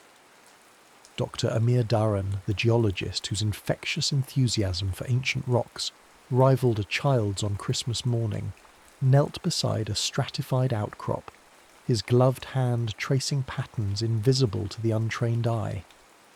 Incredible layering, Kyle. Aeolian deposits, fluvial channels. This valley saw water, real flowing water, for longer than our models predicted. But the ground-penetrating radar, it's odd. Latia Sora Kim, the youngest of the quartet but a prodigy in systems engineering and resonance technology, adjusted the portable GPR unit. Her movements were precise, economical, her quiet, intensity a counterpoint to Amir's effervescence. There's significant interference, Commander. A dense mass about 50 meters down, metallic composition, but fractured, almost porous. It's scrambling the deeper signals. She tapped a control on her wrist interface, and the background radiation just ticked up slightly. Not dangerous, but noticeable. Kyle frowned. Anomalies weren't unexpected. Mars was a geological enigma, but scrambled signals and rising radiation hinted at something more complex. He checked the mission chronometer. They had another hour before needing to head back to the long haul, their pressurized rover parked half a mile away. Keep monitoring, Sora. Amir, anything visually distinct about that layer? Before Amir could answer, Corin's voice cut in, sharp with urgency. Commander, base is reporting a sudden intensification of atmospheric particulates southwest quadrant. Wind speeds increasing exponentially. They're calling it a Class 8, potentially 9 dust storm, developing much faster than forecast. ETA, 15 minutes. A chill, colder than the Martian air, snaked down Kyle's spine.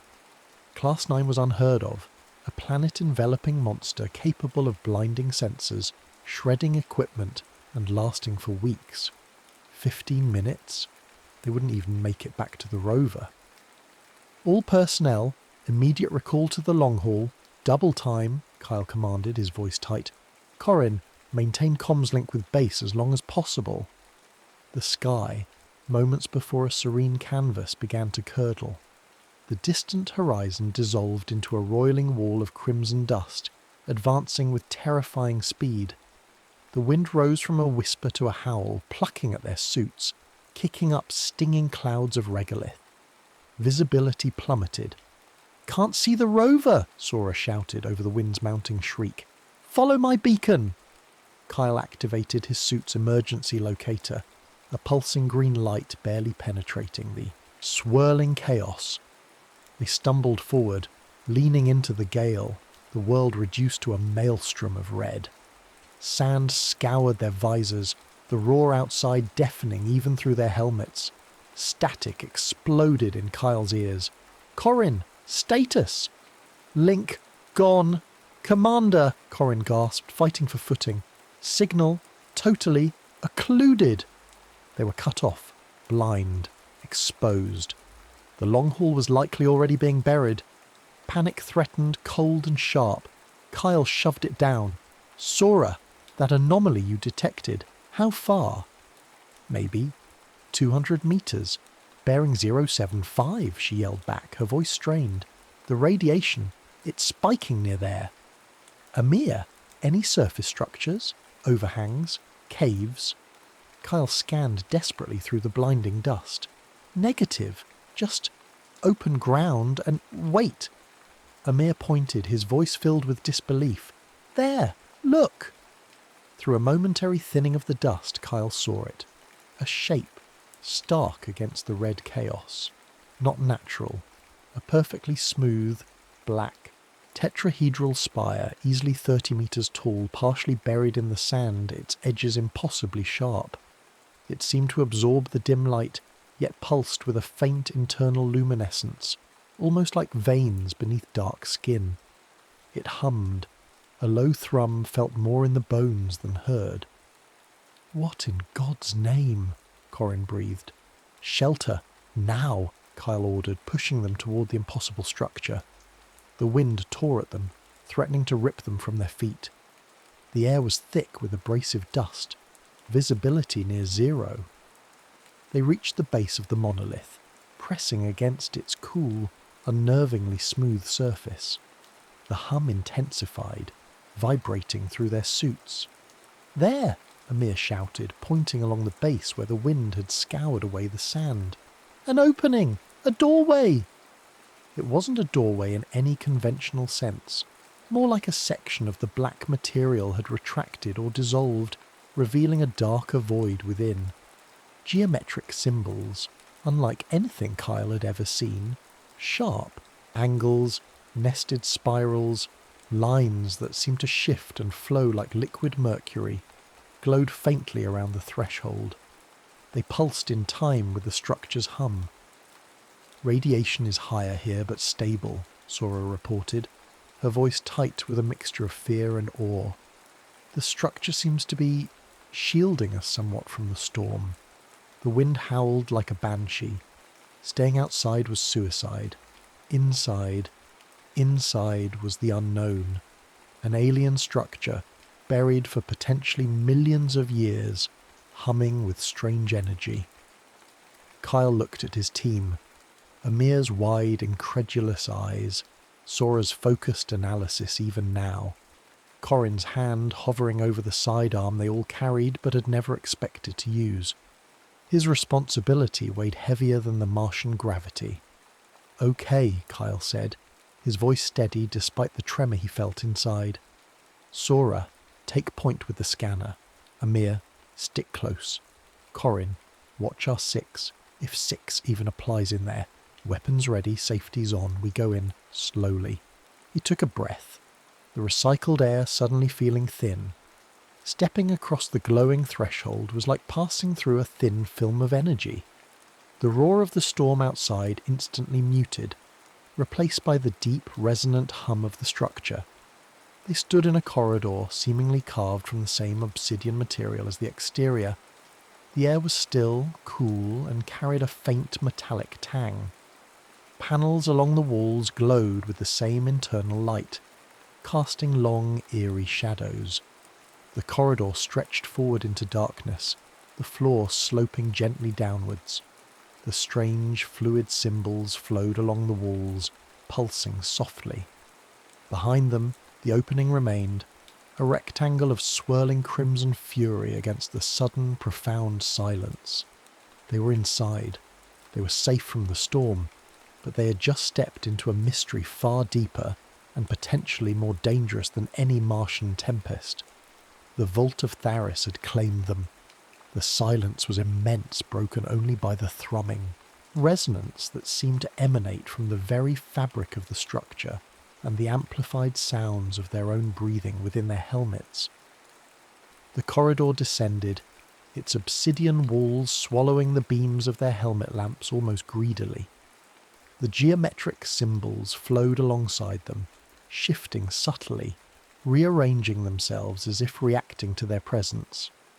"These glyphs," Corin murmured, running a gloved hand near but not touching a particularly intricate spiral. "They're not static.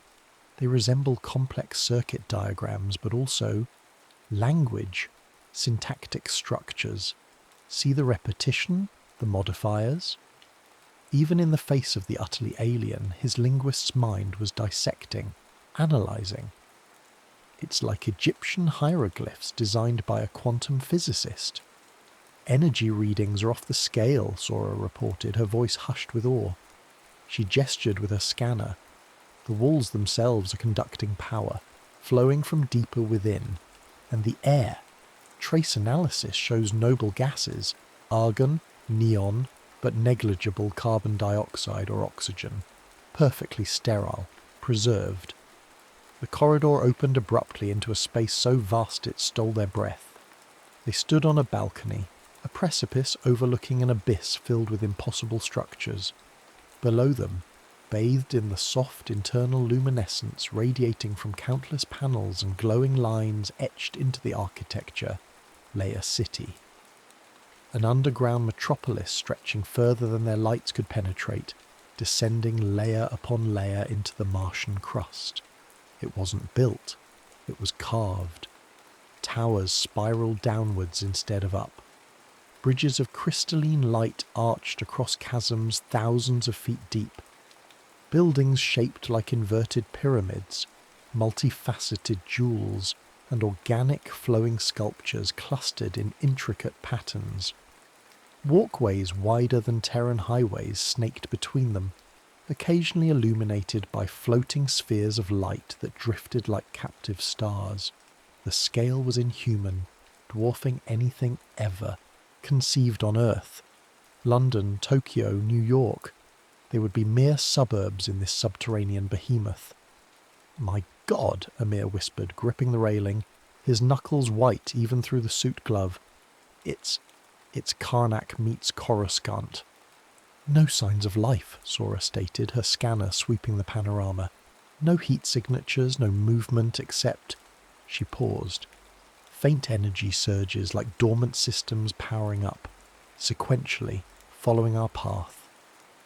As if on cue, a section of the city directly below them brightened. Lines of light traced intricate patterns across building facades, and one of the floating spheres detached itself from the distant gloom and drifted slowly towards their balcony. "Okay, definitely reacting to us," Corrin said, a nervous edge sharpening his wit. "Either it's welcoming the new neighbours, or the security system is waking up. Place your bets." Kyle scanned the immensity, his tactical mind racing. This wasn't just ruins, it felt poised, waiting. "Let's find a way down. Look for a central structure, maybe a control hub." They located a ramp spiralling gently down from the balcony, wide enough to accommodate vehicles far larger than their rover. As they descended, more lights activated ahead of them, illuminating their path, while the areas behind them dimmed slightly. The air remained still, cool, the resonant hum a constant companion. They passed structures that defied easy categorization. Some resembled vast public squares, empty save for geometric fountains carved from the same obsidian material, their basins dry but intricately detailed. Others looked like marketplaces or grand halls, filled with alcoves and platforms, silent and deserted. The architecture was a baffling fusion. The stark geometry of the exterior mixed with flowing, almost biological curves, adorned with those ever-present shifting glyphs. After an hour of descent, they reached a lower level, a wide plaza opening onto several colossal hangar bays carved directly into the cavern wall. Inside, suspended in Silevoy pole, guessing force field or stasis, that shimmered faintly, were ships, starships. They weren't the functional cylinders or winged craft of human design. These were sleek manta ray shapes of the same black, light-absorbing material as the city itself. Smooth, menacing, utterly alien, yet possessing a predatory grace. Some were enormous, easily cruisers or carriers hundreds of meters long.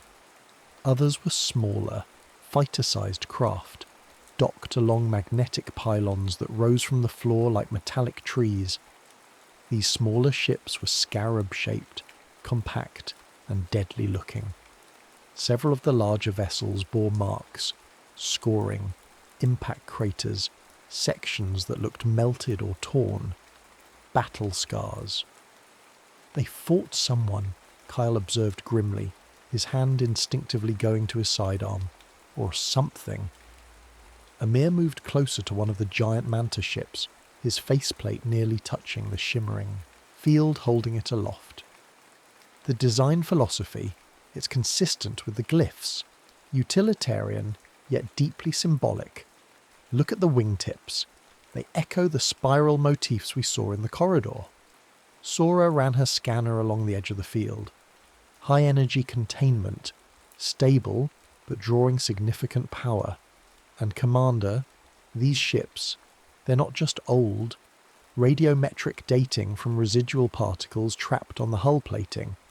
We're looking at dates potentially exceeding 50,000 years, maybe older. 50,000 years. before recorded human history. While Homo sapiens were chipping flint in caves, this civilization was building starships and fighting interstellar wars beneath the surface of Mars. Deeper within the hangar bay they found something else, a sealed chamber, the door marked with a complex circular glyph pulsed with brighter light. Sora approached it cautiously. There's a console here.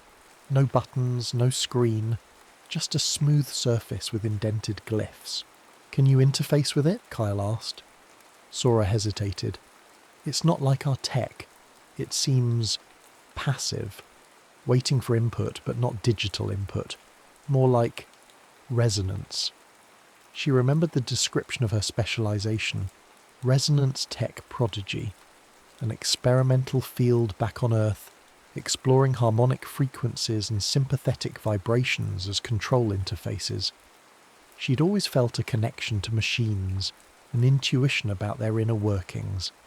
This felt like that, amplified 1,000-fold. Tentatively, she placed her gloved palm over the largest glyph on the console. Nothing happened. She focused, trying to recall the hum of the city, the flow of the symbols. She thought about the immense silence, the weight of ages. Still nothing. Then a flicker of emotion surfaced. The grief for her brother, lost years ago, a sharp pang she usually kept buried. It resonated within her, a pure, clear frequency of loss and love. The glyph beneath her hand flared, lines of light shot across, the door converging on the central symbol. With a deep grinding sound that echoed the structure's hum, the massive door slid open. Beyond it lay not a control room, but something akin to a library or archive. Crystalline panels lined the walls, inert and dark. In the centre of the room stood a pedestal, and upon it floated a holographic projection, a star map. But the central star wasn't Saul. It was a binary system, 2 suns pulsing gently in the holographic display. And around them, worlds, dozens of them linked by faint lines of light. One of those lines led outwards, towards another star system, starkly alone in the projected void. A single, familiar yellow star. Saul. Corrin stepped forward, transfixed. Is that Earth? Before anyone could answer, one of the crystalline panels on the wall flickered to life. Not with data, but with an image. A world of lush green jungles and towering bioluminescent trees under a double sunrise. Figures moved within it, tall, slender, recognizably human, clad in simple flowing robes. They looked peaceful, serene. Then another panel activated. It showed a different world, one ravaged by war, shattered cities, orbital bombardments, figures in angular armoured suits battling amidst ruins under the same twin suns. A third panel flared, displaying Earth. Primitive villages, pyramids rising from desert sands, recognisable continents. And then images of ships, not the manta rays or scarabs outside, but different designs, descending from the sky, figures emerging, interacting with the early inhabitants. Egyptian gods, ancient astronauts. They came from there, Amir breathed, pointing to the binary system. Fled something, a war, and they came here, to Earth, and to Mars. Kyle felt the weight of the discovery settle on him. This wasn't just an alien city. It was a lost chapter of human history, a cradle or perhaps a refuge. The implications were staggering. Humanity wasn't alone, and it wasn't even solely terrestrial. But the evidence of conflict, the damaged ships, the 2 contrasting worlds orbiting the twin suns, this legacy was complex, potentially dangerous. His duty, once confined to his crew and mission, now felt impossibly vast.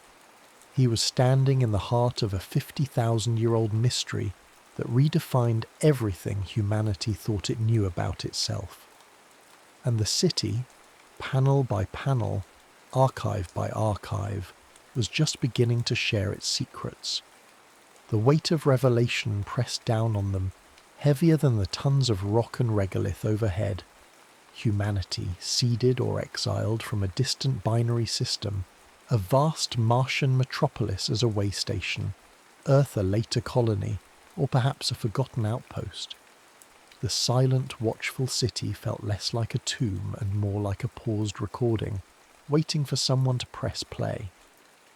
"Okay," Corin said, breaking the stunned silence, his voice attempting levity but betraying the underlying shock.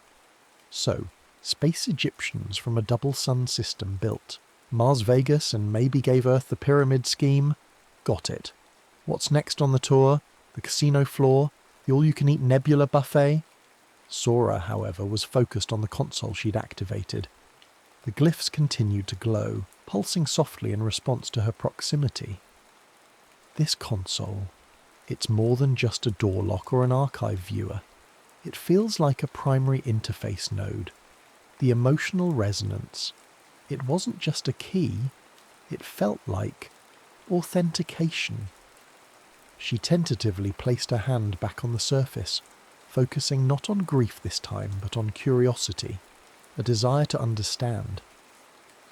The holographic star map shifted, lines brightened, symbols flared around certain star systems. Text, or what passed for text in the flowing glyph language, scrolled beside the images. "Whoa," Corin breathed, stepping closer. "It's responding to you, Sora. Can you ask it something?" "I don't know how," Sora admitted. "It's not verbal, it's feeling, intent." She concentrated, visualizing the hangars, the ships. How do these work? How do they fly? In response, the archive panels flickered rapidly, showing schematics that looked like cross-sections of the manta ray vessels, energy flow diagrams, and glyph sequences that Corin instantly recognized as potential command protocols. Simultaneously, a section of the plaza outside the archive chamber began to glow. A circular platform rose silently from the floor, about 10 meters across. From slits around its edge, a soft, shimmering field, similar to the ones holding the starships aloft, flickered into existence. "Anti-gravity," Kyle stated, recognizing the principle if not the execution. "A transport skimmer." It activated. "'Cause I thought about flight." Sora looked bewildered yet intrigued. "The city? It's interpreting intent through emotional and resonant frequencies." "Let's try it," Kyle decided. Caution warred with the urgent need to explore more efficiently. Walking could take lifetimes in a city this size. "Sora, see if you can guide it. Corin, keep trying to make sense of those glyphs. Navigation, power systems, anything. Amir, document everything. We need to understand what we've found." They stepped onto the platform. It felt solid, yet strangely yielding. As Sora focused, visualizing movement, a low hum intensified beneath their feet. The skimmer lifted smoothly, silently, a meter off the plaza floor. With Sora concentrating on direction, visualizing a path forward through the immense cavern, the platform glided forward, accelerating rapidly but smoothly. Flying through the vault of Tharis was like soaring through a dream of impossible architecture. They swept past the downward-reaching towers, crossed the silent chasms on bridges of pure light, and peered into vast, empty amphitheatres carved into the rock. The scale remained overwhelming, humbling. Lights continued to pace them, illuminating sectors of the city as they approached, plunging previous areas back into a slumbering twilight. Fountains remained dry, plazas empty, but the feeling of dormant potential was palpable. "Picking up multiple larger energy signatures ahead," Sora reported after nearly an hour of travel. Her brow furrowed in concentration as she guided the skimmer. Massive power conduits converging, and chambers, very large chambers. They navigated towards the energy convergence, finding themselves entering a district that felt distinctly different. The architecture was more severe, more utilitarian. platforms held arrays of unfamiliar devices that looked like weapons emplacements, complex metallic structures bristling with emitters and lenses. They passed more hangars, these holding only the smaller scarab-shaped fighter drones, nested tightly into magnetic racks that lined the walls like dormant insects. Some of these drones also showed signs of damage, blackened hulls, fractured winglets. Suddenly, alarm klaxons, deep and resonant, echoed through the cavern. Red lights began flashing along the walls, bathing the severe architecture in pulsing crimson. Glyphs flashed urgently on nearby panels. "What's happening?" Amir asked, startled. "Multiple systems activating," Sora cried out, the skimmer wobbling slightly as her concentration faltered. "Energy spikes across this entire sector. Those fighter racks, they're powering up." "Security systems?" Kyle surmised grimly.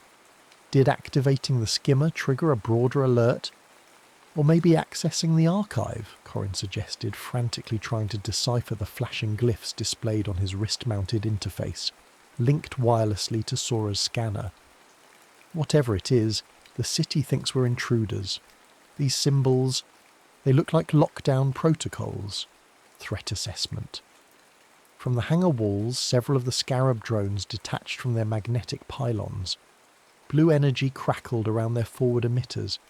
They rose silently into the air, their multifaceted optical sensors focusing on the skimmer. "Evasive maneuvers, Sora!" Kyle barked. Sora reacted instantly, focusing her intent.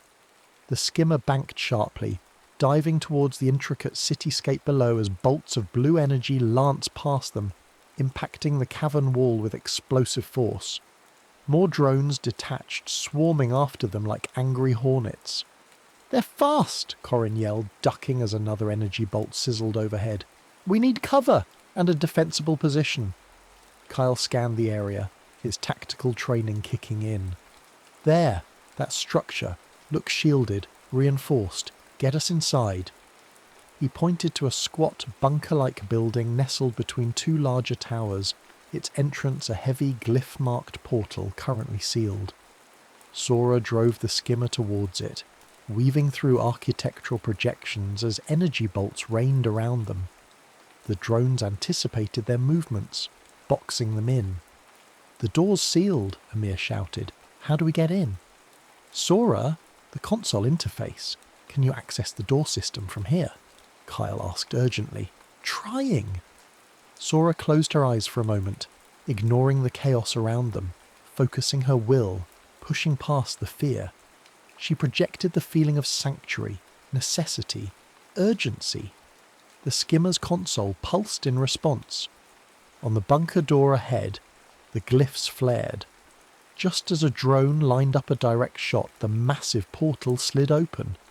Sora gunned the skimmer through the opening, and the door slammed shut behind them, cutting off the screech of energy fire and the sight of the pursuing drones. They were inside, plunged into near darkness, the only light coming from their suits and the faintly glowing controls of the skimmer. The resonant hum of the city seemed deeper, more ominous here. They found themselves in what looked like an ancient command chamber. Consoles lined the walls, dark save for the emergency red lighting. A large circular platform dominated the centre of the room, covered in dormant glyphs. "Status report," Kyle said, his voice calm despite the adrenaline coursing through him.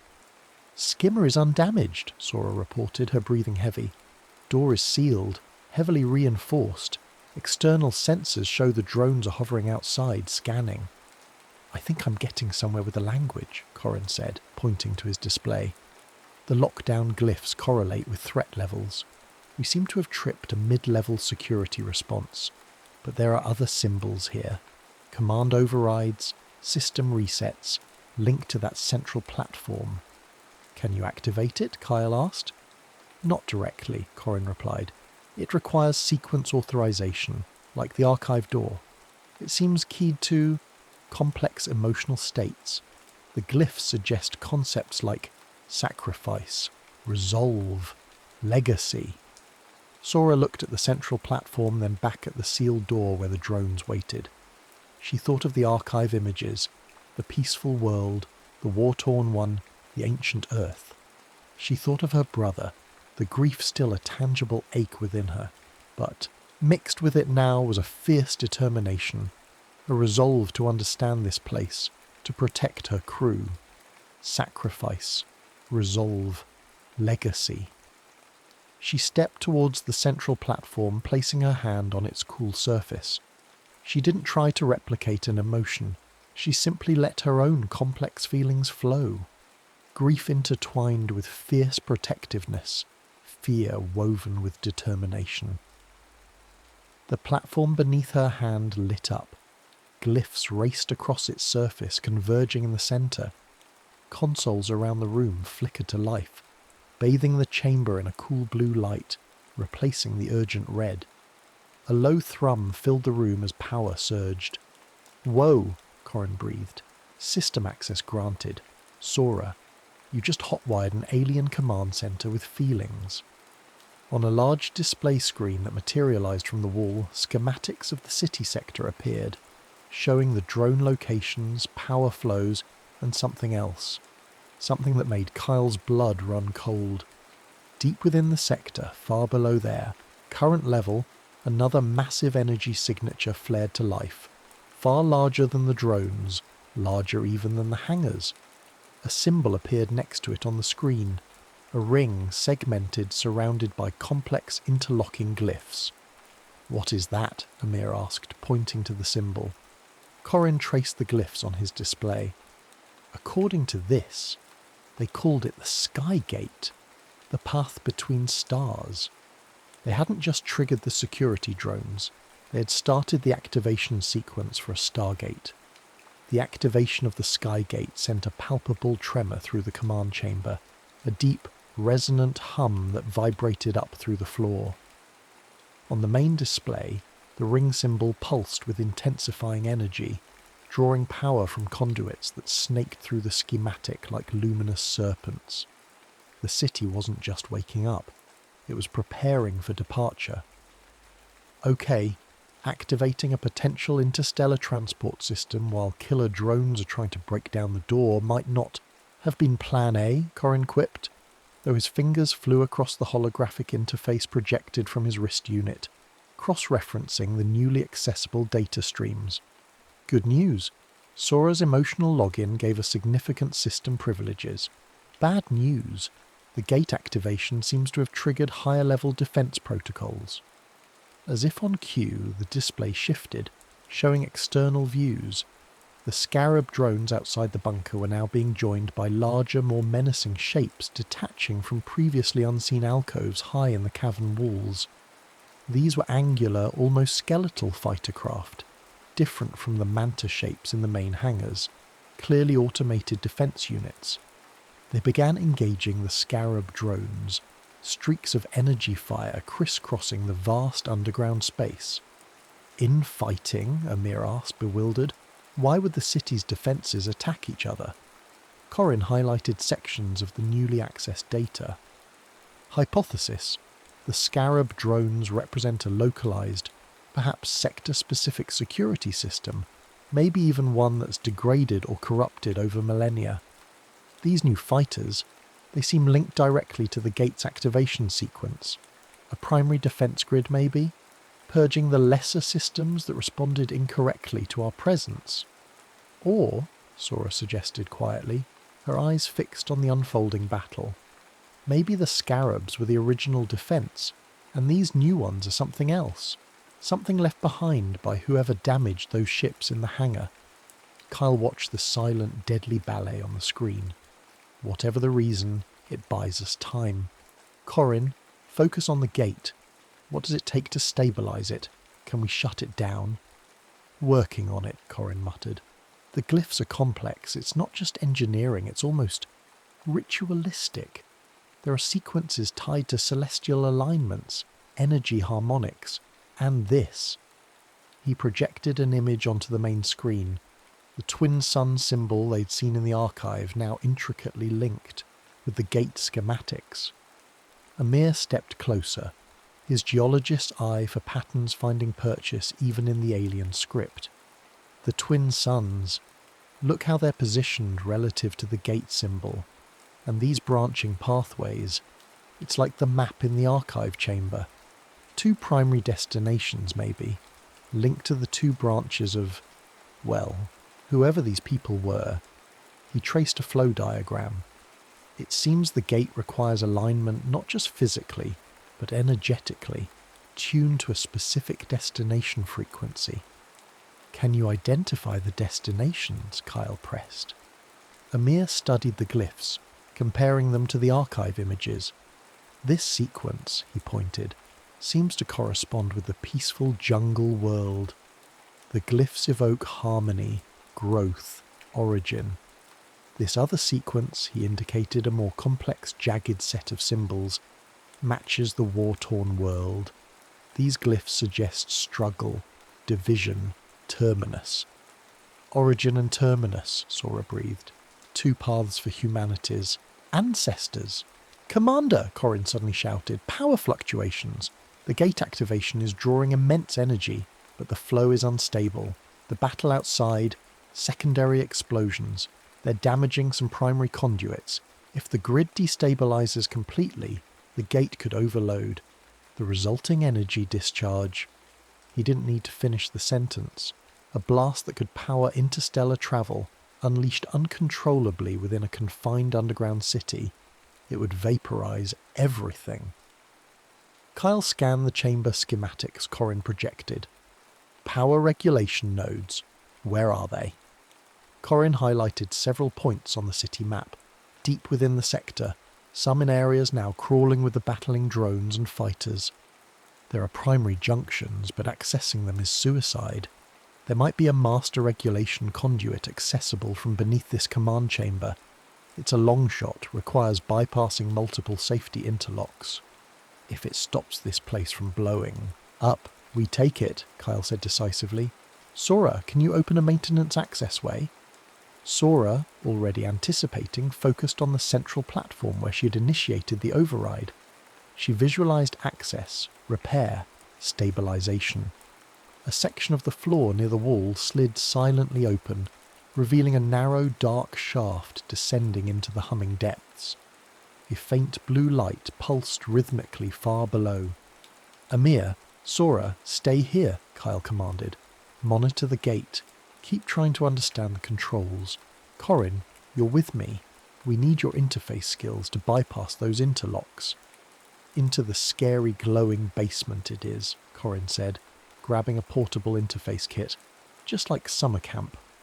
Kyle clipped a descent cable to his suit harness and hooked it onto a recessed anchor point above the shaft. He checked Corrin's harness, then nodded. Maintain comms, let's move. They rappelled down into the shaft, the main chamber shrinking above them. The air grew warmer, thick with the smell of ozone and the thrum of immense power. Below, the blue light intensified, emanating from a crystalline conduit easily 3 meters in diameter, pulsing like a living heart. Glyphs swirled across its surface. Access panels sealed with intricate locking mechanisms dotted the surrounding walls. Okay, Big Blue is definitely the main power line, Corrin confirmed, connecting his kit to a nearby interface port. Now for the safety interlocks. These things are ancient, Kyle. Layer upon layer of protocols. He worked quickly, alien symbols scrolling across his display. Almost got it. It requires simultaneous manipulation of energy harmonics. I can handle the sequence logic, but someone needs to manually shunt the feedback loop at the precise moment. That someone, he looked at Kyle, has to physically override the circuit breaker. He pointed to a heavy, lever-like mechanism set into the wall beside the conduit, glowing with contained energy. When I give the signal, you throw that switch. Timing has to be perfect, or it could feedback pulse the entire grid. Kyle positioned himself by the lever. It felt warm through his gloves. He could feel the raw power surging nearby. Ready when you are, Corrin. Initiating bypass sequence. Now, Corrin shouted. Glyphs flashed wildly on his display. Harmonic stabilizing. Almost there. Feedback loop identified. Kyle. Now. Kyle threw his weight against the lever. It resisted for a terrifying moment, then slammed downwards with a heavy thud. The pulsing blue light in the main conduit steadied, the violent energy fluctuations smoothing out. The overwhelming hum lessened slightly, becoming a steady, powerful drone. "Did it work?" Kyle asked, breathing heavily. "Grid stabilized," Corrin exclaimed, relief flooding his voice. "Gate power flow is steady. We just stopped Mars from becoming a new asteroid belt." Suddenly Sora's voice crackled over the comms, tight with urgency. "Commander, something's happening with the gate. The alignment. It's locking. But it's not pointing to the origin world or the terminus world. It's cycling through other coordinates, unfamiliar star systems. One of them. Commander, it looks like Saul. It's trying to lock onto Earth." The revelation hung in the subterranean air. The sky gate stabilized but now cycling through destinations, potentially locking onto Earth. Back in the command chamber, Sora and Amir watched the main display in stunned silence as the glyph sequence representing the target coordinates shifted, momentarily resembling patterns Corrin had tentatively identified as relating to their home system. "Is that even possible?" Amir wondered aloud. "Could this gate reach across 50,000 years of stellar drift? The coordinates would be vastly different. Maybe the system auto-updates," Sora speculated, her mind racing through possibilities. Or maybe Earth was always a designated waypoint, its relative position constantly tracked. The implications were dizzying. A direct path back home, bypassing the months-long journey via Starship. But a path that could also lead from Earth, or expose Earth to whatever conflict had scarred this city and its creators. Kyle and Corrin ascended quickly back into the command chamber, the immediate crisis of the power overload averted. "Report," Kyle demanded, striding towards the display. "The gate stabilized, Commander," Sora confirmed, "but its destination lock is erratic. It cycled past origin and terminus, and seems to be searching." We saw glyphs correlating with Sol system coordinates for a moment, but it moved on. Now it's settling. On the screen, the whirling symbols slowed, finally locking onto a new sequence, one that didn't match origin, terminus, or Sol. A complex, unfamiliar pattern pulsed steadily beside the activated gate symbol. "Where does that lead?" Kyle asked, turning to Amir and Corrin. Corrin cross-referenced the glyphs with the archive data. No direct, matching the archive worlds we saw. But the root structure, it shares elements with the origin glyphs, harmony, creation, but also contains modifiers suggesting sanctuary, confluence, renewal. Amir traced the unfamiliar stellar configuration depicted alongside the glyphs.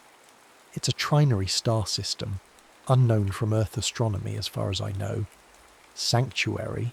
Could this be where they intended to go? A refuge beyond the conflict? The external view screen showed the battle outside had ceased. The skeletal defense fighters hovered silently, while the damaged Scarab drones lay inert. The gate chamber itself, deep below, pulsed with contained, stable energy. The path was open. They stood at a precipice far more profound than the physical edge of the city's abyss.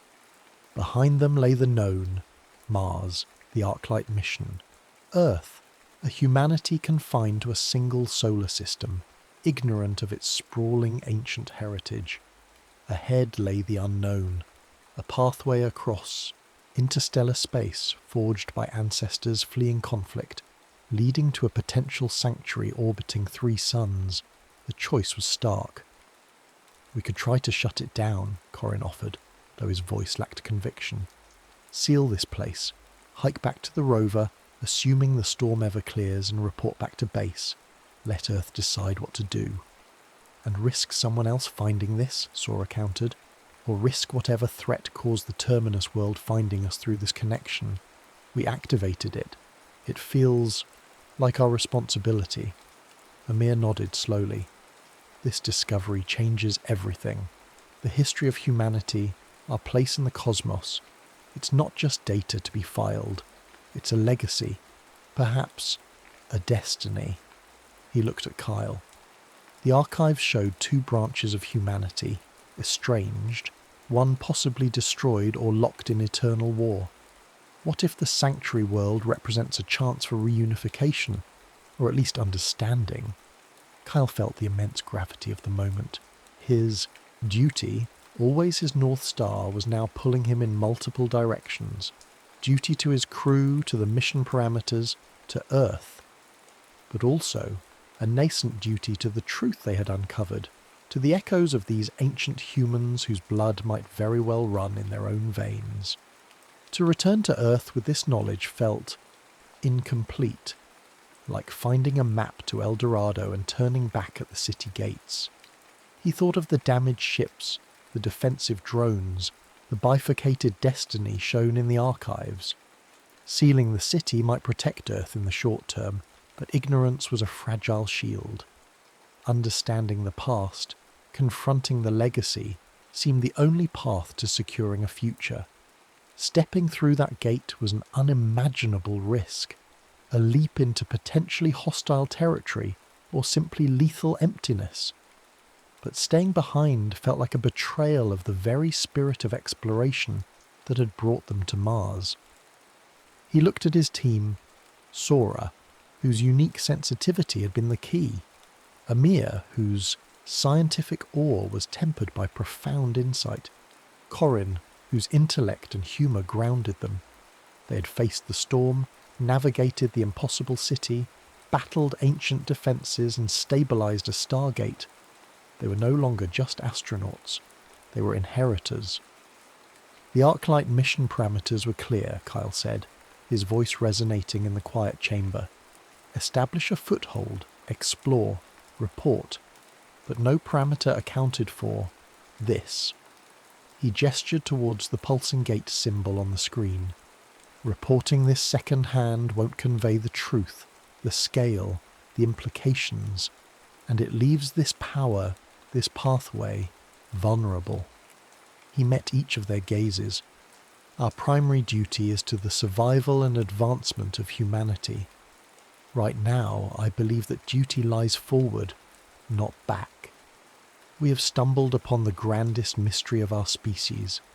We have the chance to understand our origins, perhaps prevent a conflict that stretches back millennia, or find allies we never knew existed.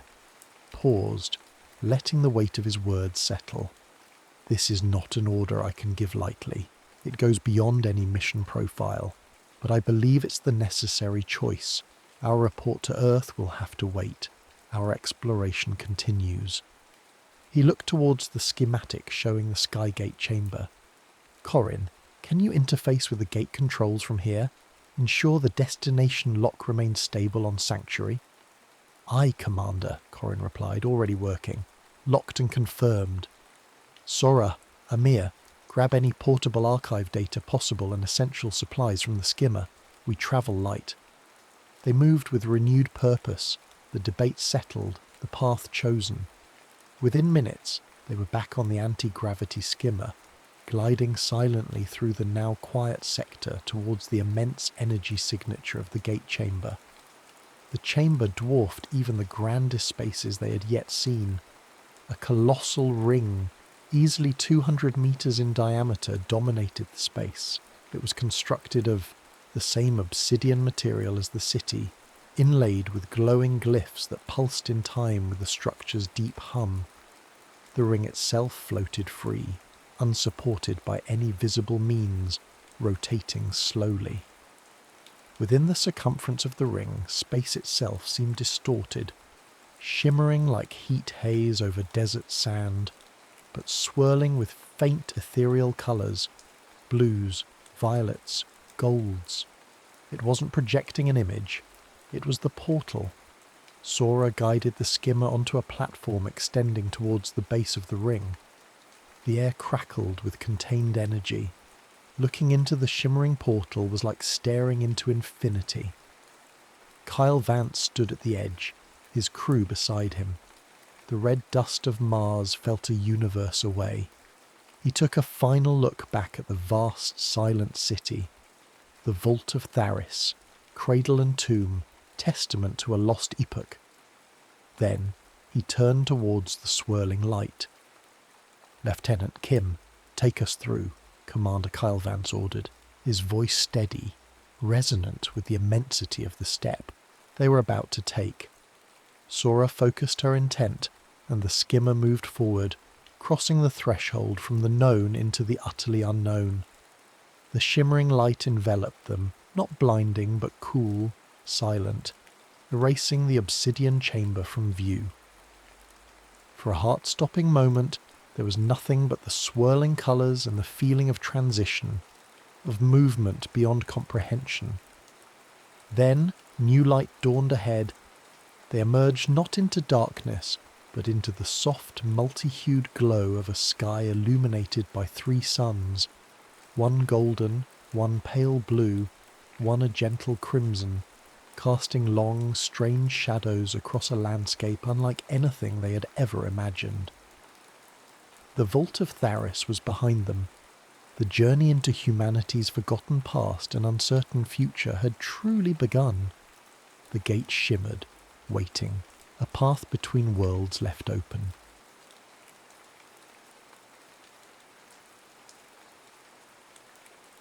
The Prospector's prompt. The air in California's High Sierra Nevada, July 2025, possessed a clarity that scraped the lungs clean. Alex Thompson breathed it in like a man reclaiming a birthright, each step on the Pacific Crest Trail crunching decomposed granite under his Salomon boots, a rhythm section to the symphony of wind through ancient pines and the distant scream of a hawk mapping thermals. He was 3 weeks out. The initial ache subsided into hardened muscle memory, the digital noise of his former life fading into the analog hum of the wilderness. His pack, a marvel of ultralight engineering, felt less like a burden and more like a carapace, containing the distilled essentials of survival in this vertical world. Tent, sleeping system, water filter, freeze-dried sustenance calculated to the calorie, and nested securely in a padded pouch, the Trinity, his iPhone 16 Pro, its ceramic shield gleaming dully, a foldable, high-efficiency photovoltaic panel, his umbilical to the energy grid of the sun, and the small, potent miracle of the private LLM application. He'd installed it partly as a tech nerd indulgence, partly as a just-in-case.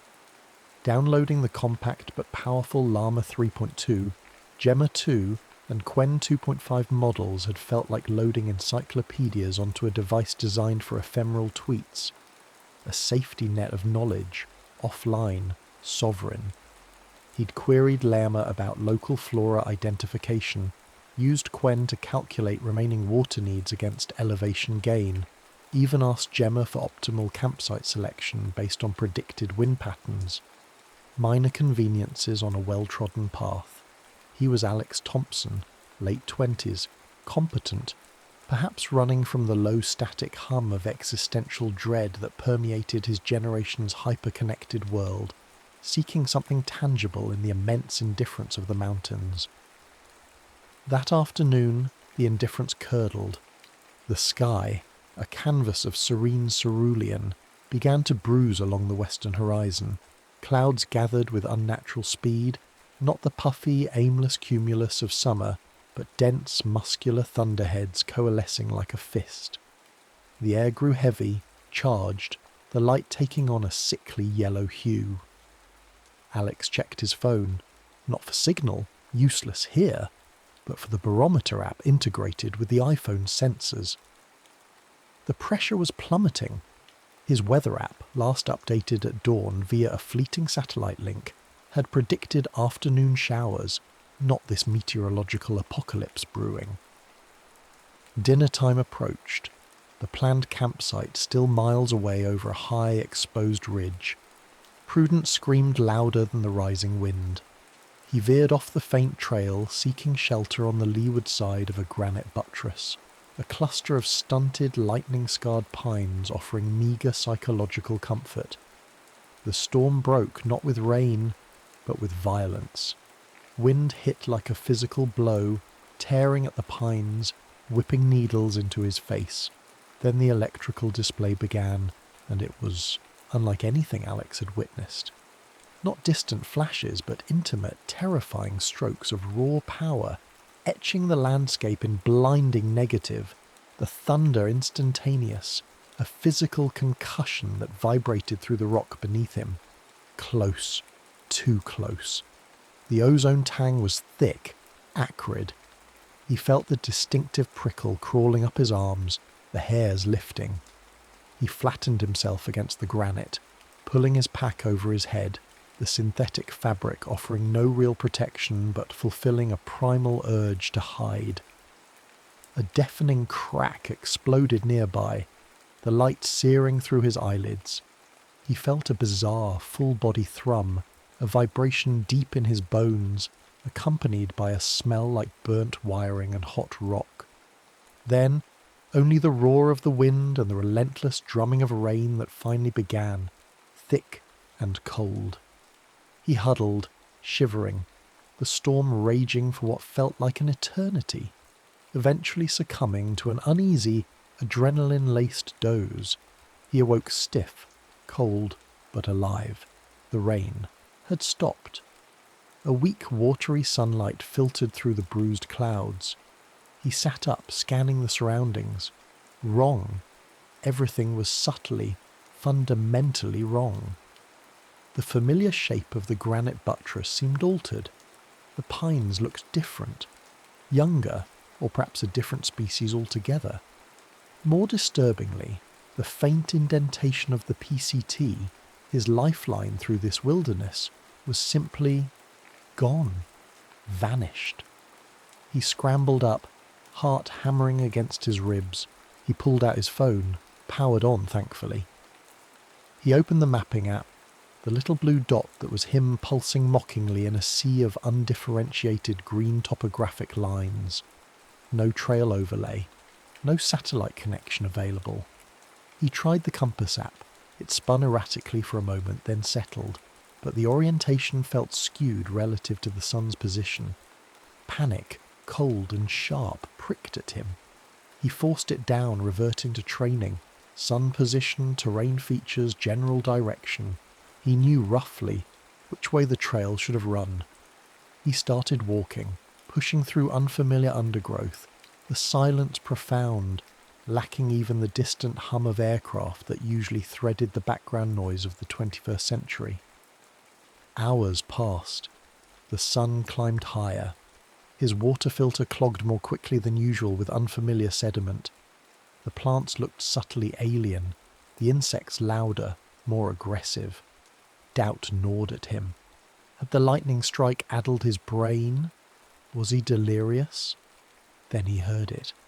The rhythmic thunk of metal on rock, the splash of water, rough voices carrying on the still air. Hope surged, quickly followed by confusion. He crested a small rise, peering through dense manzanita. Below, a muddy creek had been diverted into a series of rickety wooden sluice boxes. Men clad in rough-spun trousers, stained shirts, and wide-brimmed hats worked with shovels and pans. Their movements were economical, hard-bitten. A few mules stood tethered nearby, laden with supplies. It looked like a historical reenactment, crude and inefficient.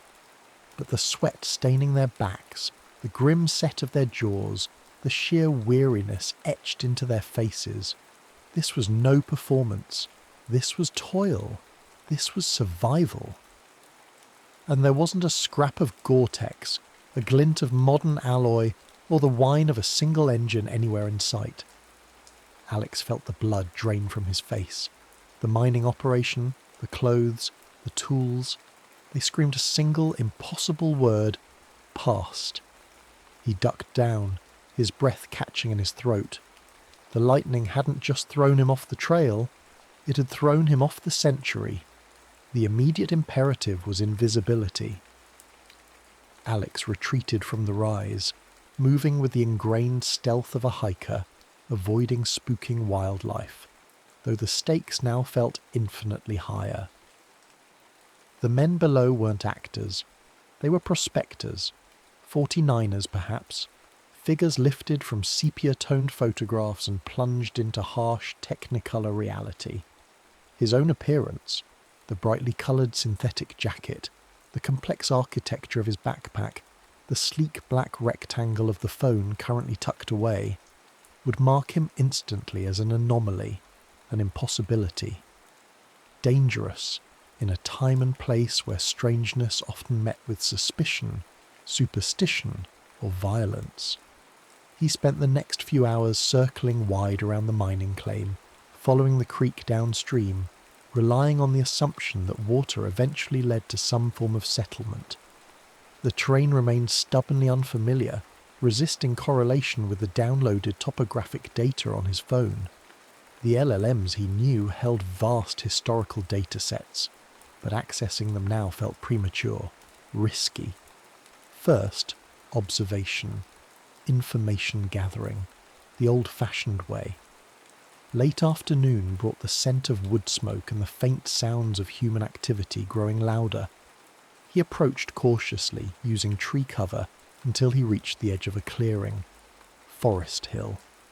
It wasn't a town in the 2025 sense. It was a raw, sprawling wound carved into the wilderness. Muddy tracks served as streets, lined with rough-hewn timber buildings, saloons with swinging doors, a general store with faded lettering, assay offices, blacksmiths hammering sparks into the twilight, and countless tents and lean-tos clinging to the slopes.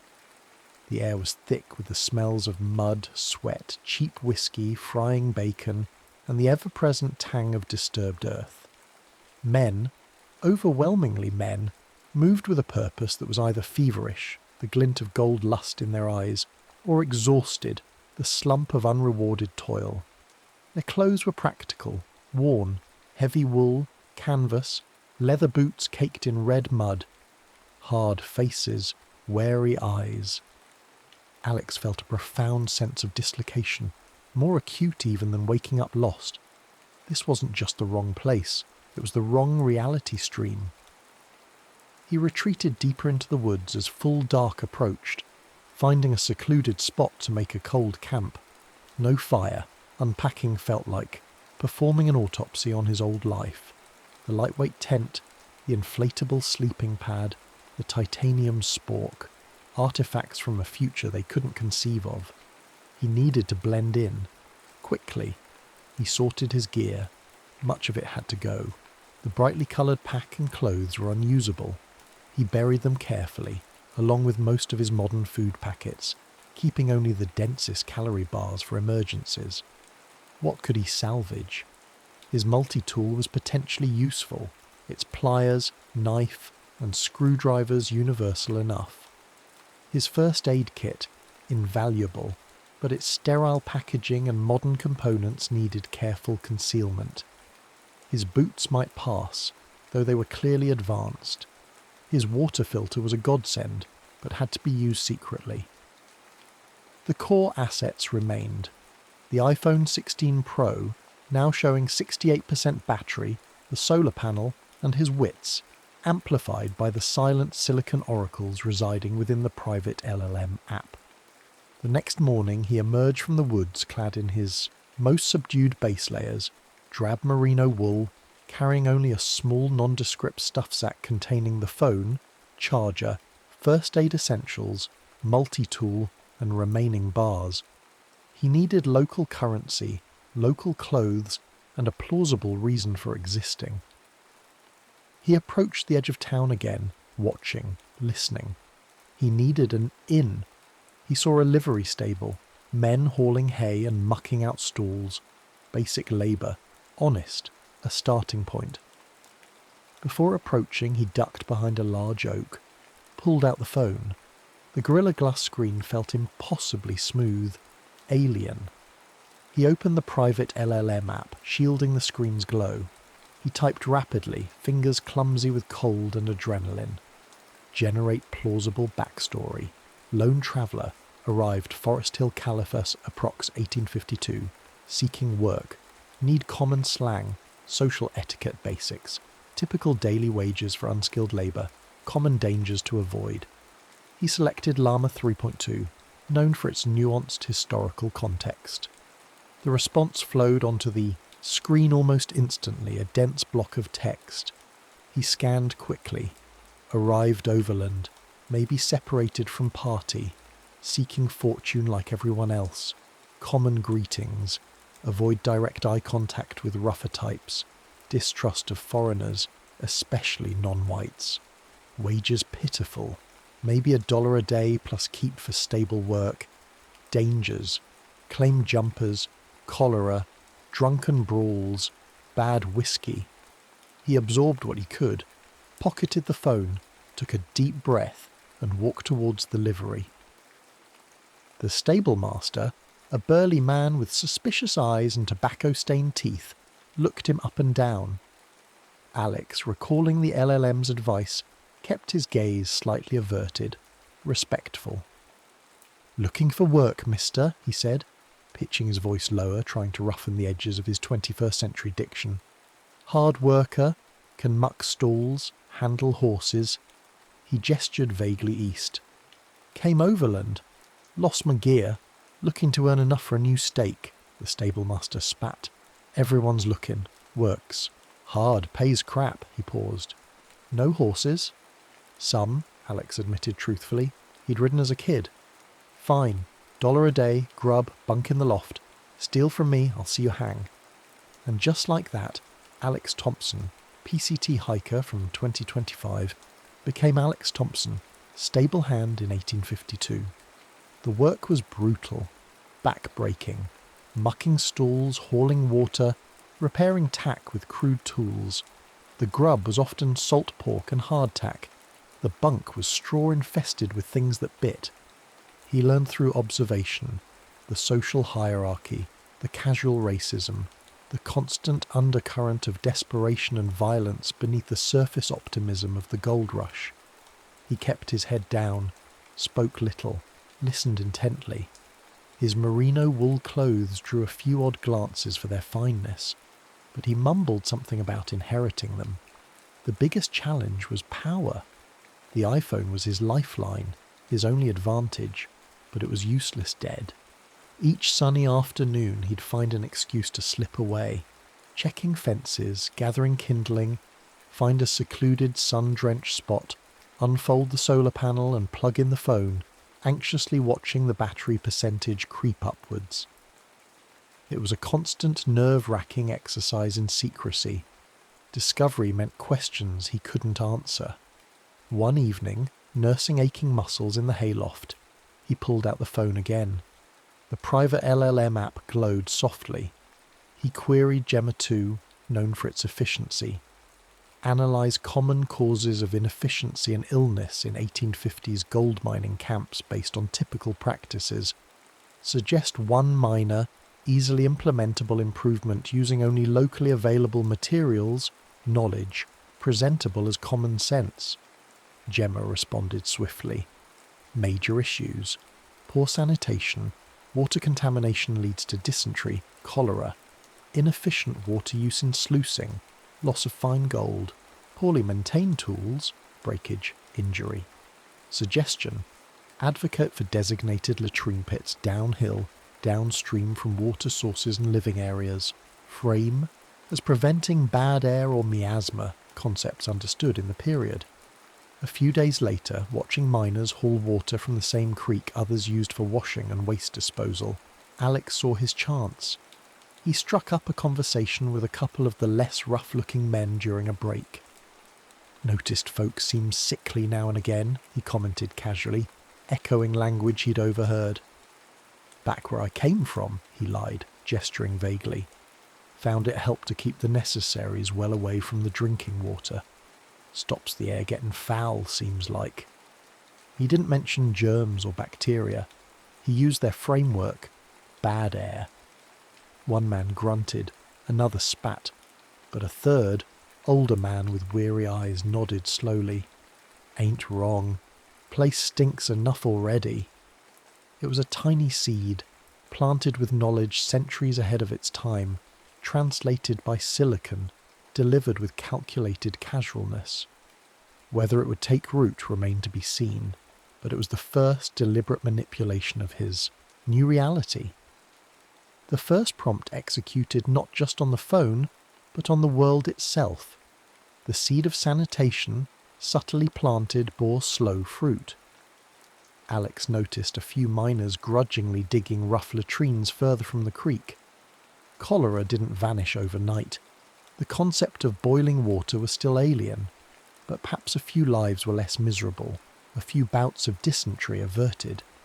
It was a minuscule victory, achieved through careful application of knowledge, mediated by the glowing screen he consulted in secret corners of the hayloft, shielding its light like a forbidden text.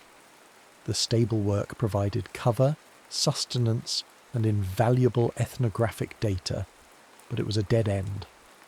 Alex Thompson wasn't destined to muck stalls for eternity.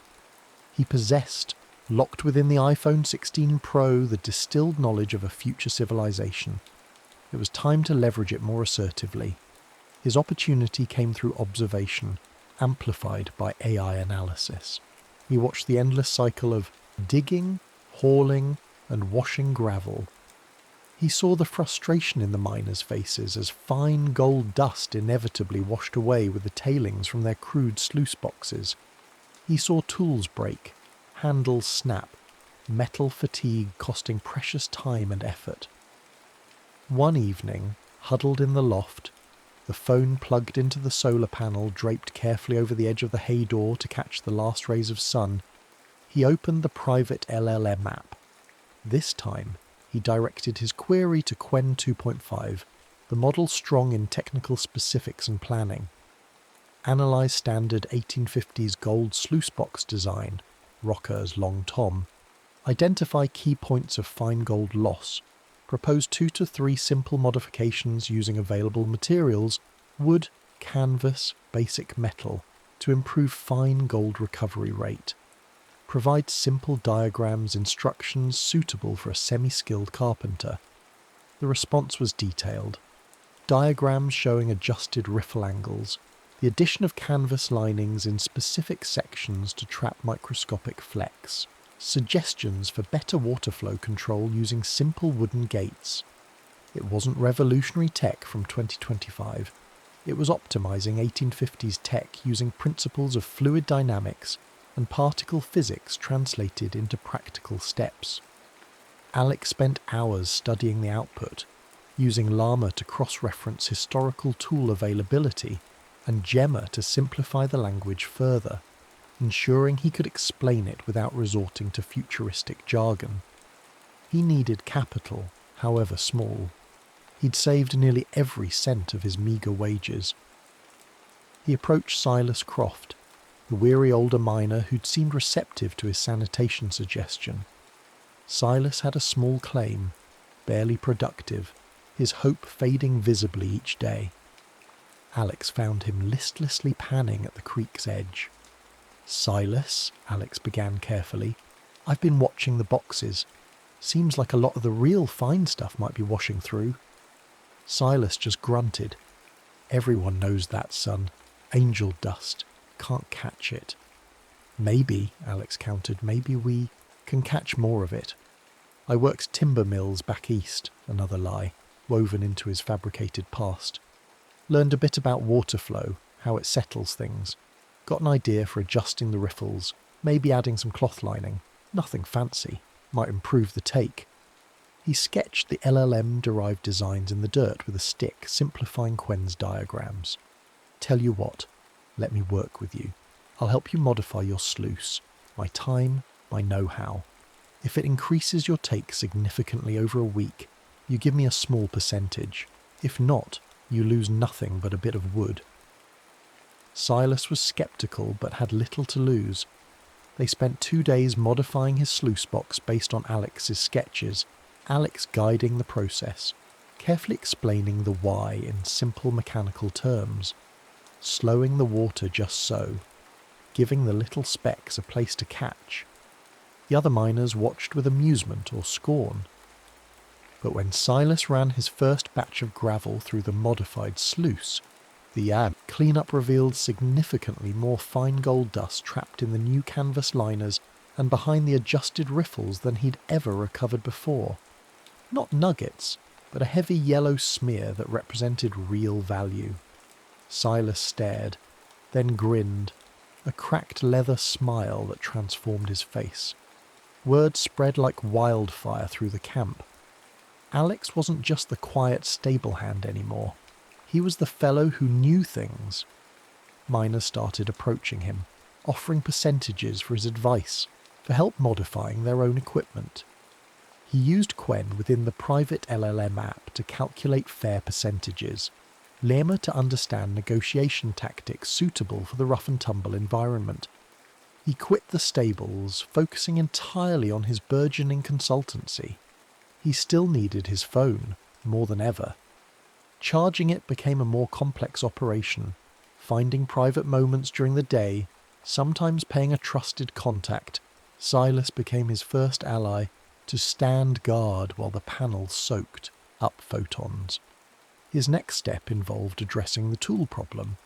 He observed the blacksmith, a capable man limited by the quality of his materials and traditional techniques. Alex, consulting Gemma for material science basics, and Lama for historical metallurgy context, formulated another plan. He couldn't introduce steel alloys, but he could suggest improvements in heat treatment and tempering, based on LLM analysis of 1850s capabilities. He approached the blacksmith, not with arrogance, but with collaborative curiosity. "Ever notice how the pickaxes chip right at the edge?" he might ask, then subtly introduce a concept derived from the LLM about differential tempering, keeping the core slightly softer while hardening the edge more effectively. He used the private LLM app to generate simple procedural steps the blacksmith could understand and test. The result? Tools that held their edge longer, resisted shattering. The blacksmith, initially wary, became another ally, his productivity and Alex's commission soaring. Alex was accumulating capital now, real gold dust and nuggets stored securely. He needed to move beyond consulting. He used the private LLM app again, tasking Quen with analysing the camp's supply chain bottlenecks and Lama with assessing local resource availability, timber, water rights, potential agricultural land. The synthesis pointed to a clear opportunity, a reliable, well-managed supply store and potentially leveraging his growing reputation, assay services. Miners were often cheated by unscrupulous buyers in Sacramento. Reliable local assaying, based on sound, LLM-provided chemical principles Alex could implement with basic equipment, would be invaluable. He partnered with Silas and the blacksmith, pooling capital and expertise. They secured a prime location, built a solid timber structure, designed with slightly better structural integrity thanks to Gemma's engineering prompts. Alex managed the logistics using Quen to calculate inventory needs and optimize supply runs to Sacramento, minimizing costs and maximizing profit. He established the assay office within the store, performing meticulous, though secretly AI-guided assessments of miners' finds, quickly gaining a reputation for honesty and accuracy. He became Thompson, a man of substance, his origins increasingly irrelevant next to his demonstrable competence. The iPhone, his silent partner, remained his most guarded secret. The glowing screen consulted late at night, its silicon heart pulsing with the knowledge that was steadily transforming not just his fortune, but the very fabric of Forest Hill itself. He was no longer just surviving, he was building. The assay office and supply store, Thompson and Croft Reliable Merchants, became the commercial anchor of Forest Hill. Its reputation for fair dealing and quality goods, underpinned by Alex's uncanny knack for anticipating needs, thanks to Quen's predictive modelling based on camp, population, mining yields and seasonal changes, solidified his position. Wealth flowed, not just in gold dust, but in influence. He was no longer merely adapting, he was beginning to shape his environment with increasing deliberation. The LLMs within the private LLM app weren't just tools for personal gain anymore. They became instruments for systemic change. Alex looked beyond the immediate scramble for gold. He saw the environmental degradation, hillsides stripped bare, creeks choked with silt.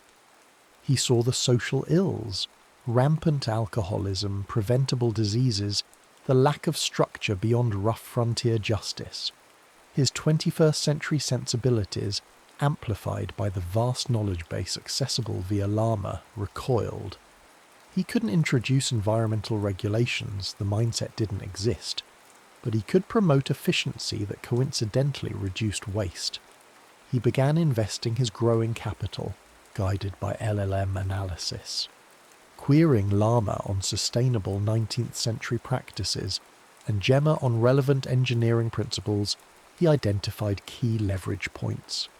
Sanitation remained critical. He quietly funded the digging of deeper, better-sited communal latrines and rudimentary drainage ditches, framing it purely as civic improvement and disease prevention, miasma control. Clean water was next. Using LLM-derived geological insights, he identified a more reliable spring source higher up the slope, less likely to be contaminated. He financed the construction of a simple wooden aqueduct, again designed with slightly optimized flow dynamics suggested by Gemma, bringing cleaner water closer to the main settlement. He didn't preach germ theory.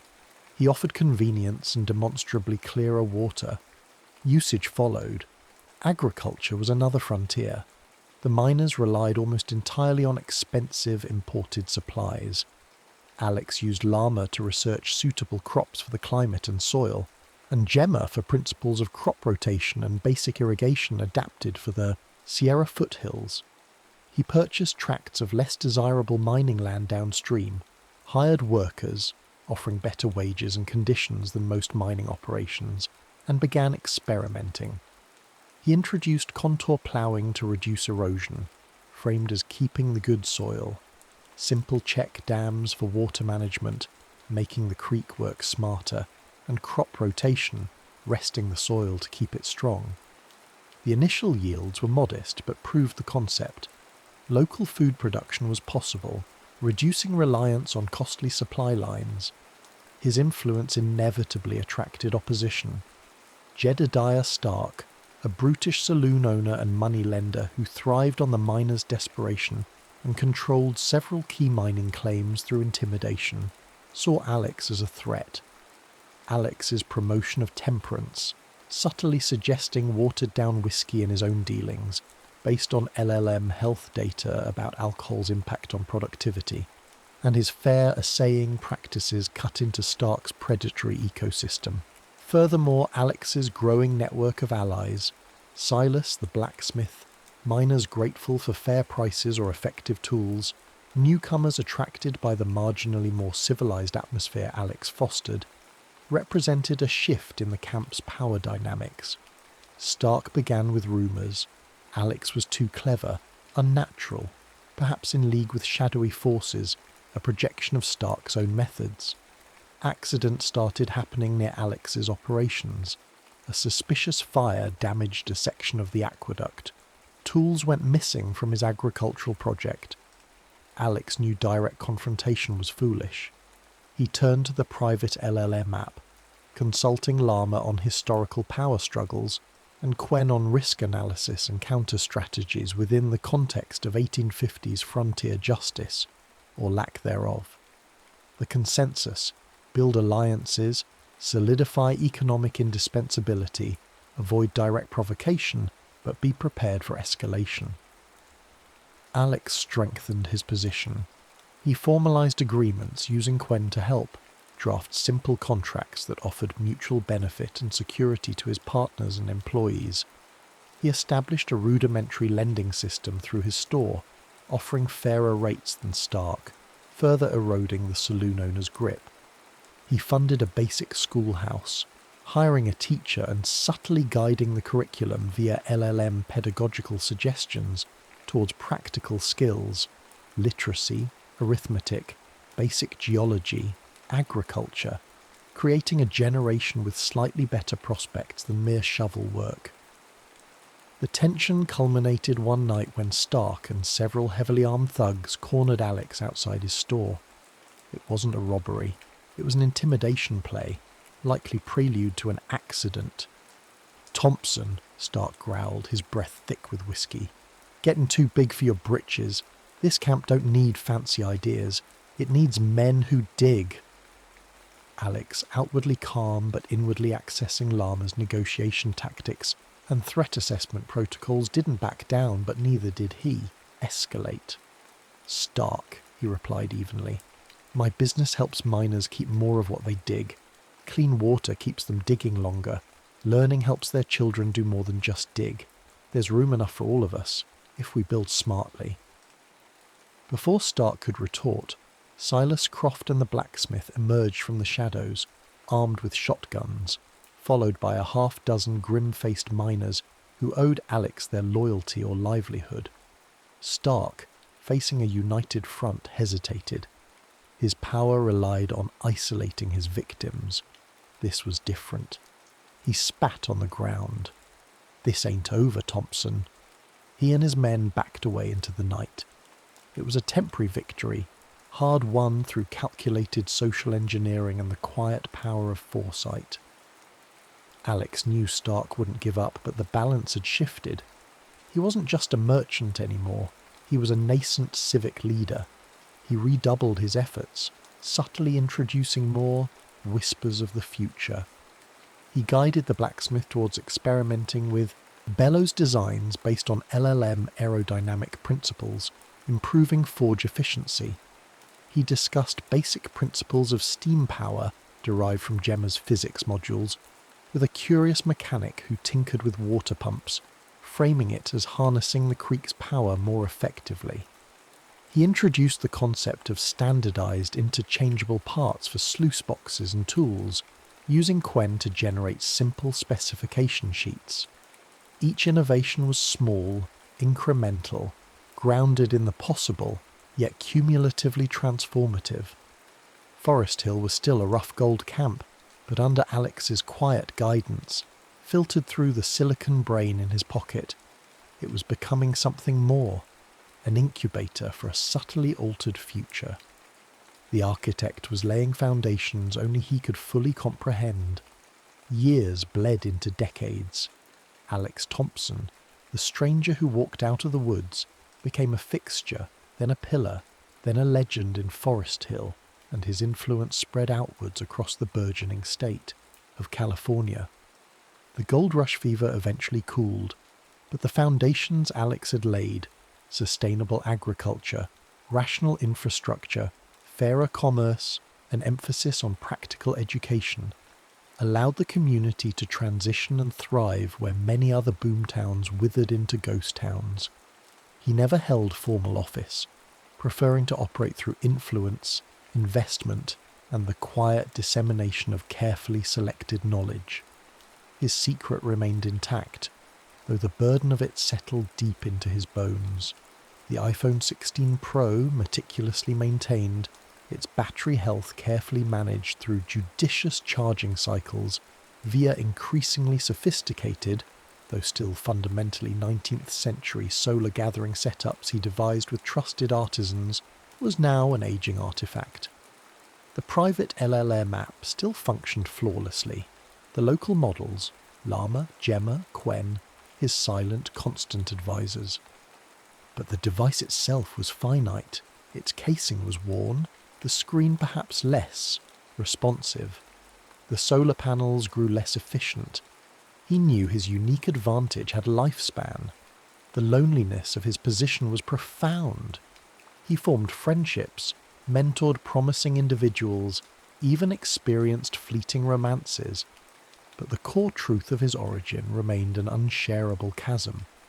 How could he explain consulting a pocket-sized glass rectangle that held the accumulated knowledge of a world yet unborn? He watched his contemporaries age, grapple with the challenges of their time using only the tools of their time, while he possessed insights that felt like cheating, like wielding a divine artifact. There were moments of intense temptation to introduce antibiotics, electricity grids, internal combustion engines, leaps that could reshape the world overnight. But the LLMs themselves, particularly Llama when queried on the socio-historical impact of abrupt technological introductions, consistently cautioned restraint. Chaos, societal collapse, unforeseen consequences, the risks were astronomical. Frank Herbert's warnings about prescience and the traps of predetermined futures echoed in Llama's synthesized prose. Progress had to be organic, seeded, not imposed.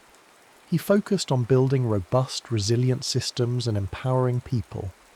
He invested heavily in education, establishing not just schools but libraries stocked with carefully curated books, sometimes subtly enhancing texts with footnotes or appendices derived from LLM knowledge, and technical institutes focused on improved trades, agriculture, and basic engineering.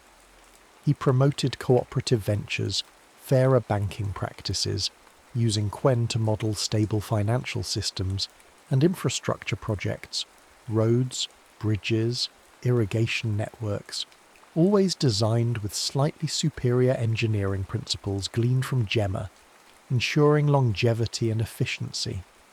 He guided research into improved metallurgy and material science, leading local industry away from brute force towards more refined techniques.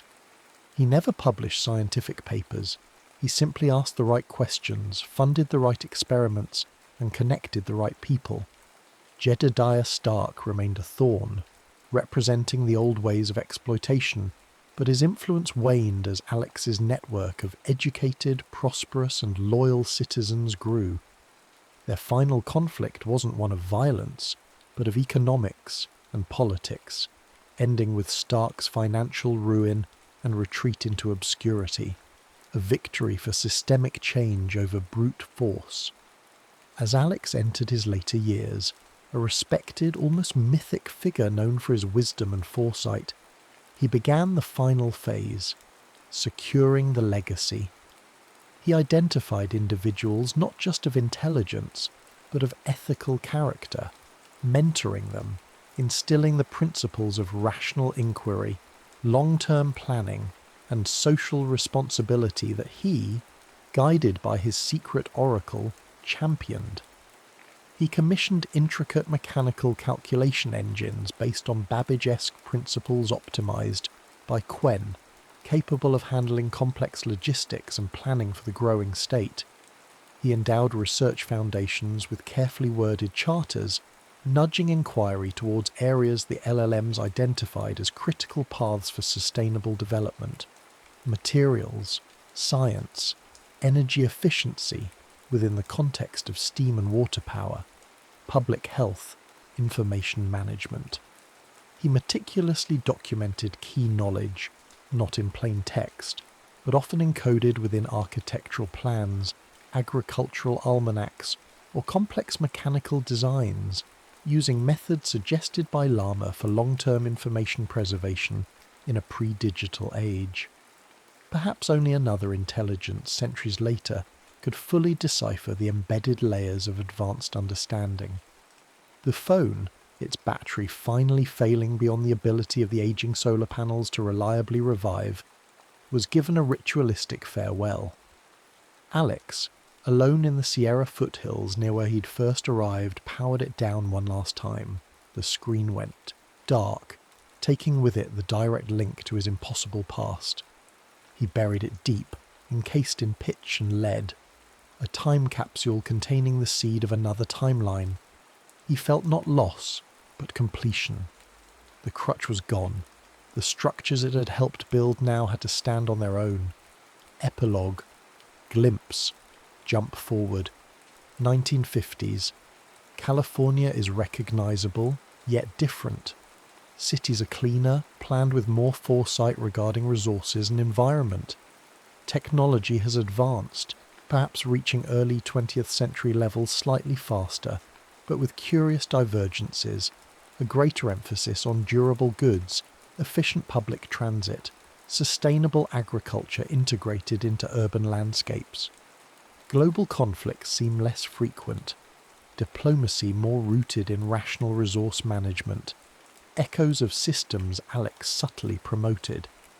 Historians puzzle over the California acceleration, attributing it to a unique blend of gold rush dynamism and the unusually forward-thinking civic planning and educational foundations laid by figures like the semi-legendary Alex Thompson, the Prospector of Progress, whose origins remained shrouded in mystery, but whose legacy was written across the face of a world subtly, yet profoundly, altered for the better.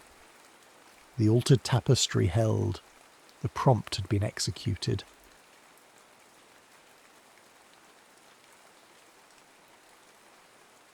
Dulce Base. They called it the biggest government secret you were never meant to know. Some had heard the name Dulce Base tossed around conspiracy boards, but few people took it seriously. After all, who really believed there was a massive underground facility in New Mexico, run jointly by the US military and extraterrestrial beings? It had the ring of a B-movie script or a late-night radio show hoax. But that was before the files started to leak. Scattered breadcrumbs left by frightened scientists and well-connected whistleblowers. One of those whistleblowers was Dr. Julian Knox, who sent the first email to investigative journalist Cliff Nelson. Cliff wasn't your run-of-the-mill conspiracy blogger. At 47, he was too seasoned to chase Bigfoot sightings or shape-shifting reptilians. He'd cut his teeth on international war coverage, rising pharmaceutical scandals, and high-level political corruption. The cryptic message from Dr. Knox intrigued him, enough to keep reading. The email contained no greeting or introduction, just a string of numbers that, when deciphered, led to a location in Santa Fe and a single directive: meet me, bring recording equipment, trust no one. The next day, a second message arrived, this time bearing an attachment labelled partial proofs. It included disturbing images, X-ray scans of skeletons that didn't look fully human, screenshots of subterranean tunnel schematics, and an audio snippet filled with inhuman screeches echoing against metallic walls. The background static carried faint, eerie humming, as if it came from an advanced machine or perhaps something alive and breathing. Cliff's heart pounded in his chest. He had an array of sources within government, military and scientific circles, people who owed him favours or quietly admired his audacity. But no one he'd spoken to had ever hinted at something like this. The deeper he delved into Knox's attachments, the more he suspected. This wasn't a typical cover-up about funneling money or dabbling in questionable research. This was bigger, stranger, and infinitely more dangerous. Calling on an old friend in Santa Fe wasn't an option. He had no idea who might be complicit. If half the things in Dr. Knox's attachment were real, security measures around this Dulce Base would be terrifyingly thorough. Paranoia pricked him like needles in the skin, reminding him that he might already be watched. In a single day, Cliff cancelled his other interviews, told his editor he was onto a major lead, and hopped on a plane to New Mexico. Under a moonlit sky, Santa Fe still looked deceptively serene. Old adobe walls and narrow lanes gave the city a timeless aura, the type of place people visited for art festivals and southwestern charm. But tonight, every crooked alley and shadowy corner seemed to hum with tension. Cliff arrived at the safe house address around midnight, an unremarkable old building on the outskirts of town, its windows dark. Despite the quiet, his instincts screamed at him to proceed carefully. He found the front door slightly ajar. The stench hit him first, a coppery smell mixed with disinfectant. Flicking on his flashlight, he stepped inside to find a scene of carnage. Broken glass crunched underfoot. The walls were splattered with something thick and dark. Upended furniture suggested a struggle, and in the flickering beam of his flashlight he spotted bodies, 4 of them, wearing nondescript black attire. Their faces were contorted in death, bullet wounds blossoming on their chests and heads. They clearly weren't a bunch of amateurs. Military-grade gear was scattered around them. Night vision goggles, advanced rifles, something resembling an electronic scrambler box. But none of them looked like Dr. Knox. Cliff's stomach twisted. The horrifying thought occurred. Did I lead them here? He had no way of knowing. His eyes roamed the carnage. One figure had a half-torn ID patch that said Vance on it, a name he couldn't place at first. Then he saw movement. Someone was still alive. Cliff knelt, ignoring the warning in his gut, to check for a pulse. The man coughed up blood, grabbed Cliff by the collar and tried to speak, but all Cliff got were gargled words before the soldier's eyes glazed over. "Where is Dr. Knox?" Cliff whispered, as if the dead man could still hear. No answer came, just the sudden, chilling realization that the soldier's radio was still crackling with faint chatter. Another voice, calm and commanding, said, "We have one body unaccounted for. Sweep the perimeter." Fear lanced through Cliff. Someone was still close by, and they had the technology and numbers to mow down an entire safe house staff. Mind racing, he pressed himself against a wall and listened for footsteps. A distant thud, the squeak of boots on dusty floorboards. They were closing in. He crept down the hallway, passing more signs of struggle. Computers had been smashed. Documents soaked in blood. He recognized Dr. Knox's name on a file folder but had no time to grab it. The voices drew nearer, echoing with lethal precision. Instead, Cliff swallowed his frustration and moved toward a back exit. He found a side window, cracked it open and slipped out. The alley outside was coated in darkness, broken only by the moon's glow. For a moment he thought he'd made it, until a blinding spotlight pinned him like a deer on a highway. "Hands up, down on the ground," a voice boomed. Hidden watchers materialized from the shadows, their tactical gear reflecting the spotlight's white glare. Cliff tried to pivot, bracing for a desperate sprint, but something blunt and heavy struck the side of his head. He stumbled, seeing stars. Then came a second blow, a crack across his temple that forced him to his knees. He tasted blood in his mouth. In the haze, he caught a glimpse of a tall figure stepping forward, features obscured by the bright light behind him. The name patch read Madge Cole Vance. So that explained the patch on the dead man inside.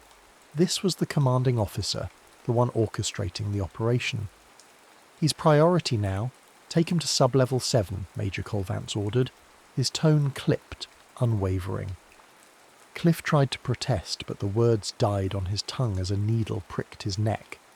Whatever they injected felt like ice in his veins, racing up his spine, extinguishing both thought and movement. The world blurred and faded. As he collapsed onto cold gravel, Cliff registered one last flash of consciousness. The Major was standing over him, speaking into a headset. "Specimen acquired," Vance said, preparing for extraction. With that, Cliff's world went dark and everything he knew was about to be turned inside out. Consciousness returned in fragments, like shards of a broken mirror reassembling around him. Cliff felt dryness in his mouth first, then the icy cold of a metal gurney beneath his back. Overhead, fluorescent lights buzzed, casting everything in a sterile white glare that made his eyes water.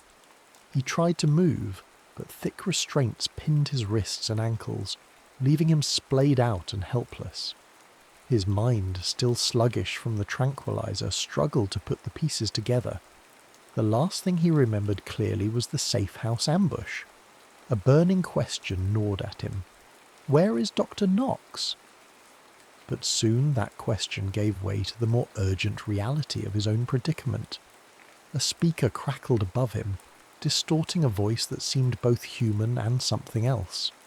"Specimen 037 is awake," it announced, the coldness of its tone sending a tremor through Cliff's spine. Vitals are stable. Begin Phase 1 inspection. Shadows moved at the edges of his vision. He turned his head to see men in lab coats, masked by transparent face shields, circling him with handheld scanners. One technician carefully pressed an instrument against his temple, then observed the device's readout. Another drew a vial of blood from his arm.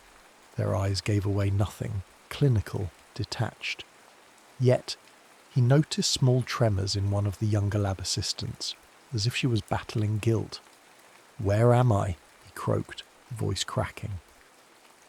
When no one answered, he clenched his fists, making the restraints bite into his skin. "Let me go!" he shouted. A beep sounded.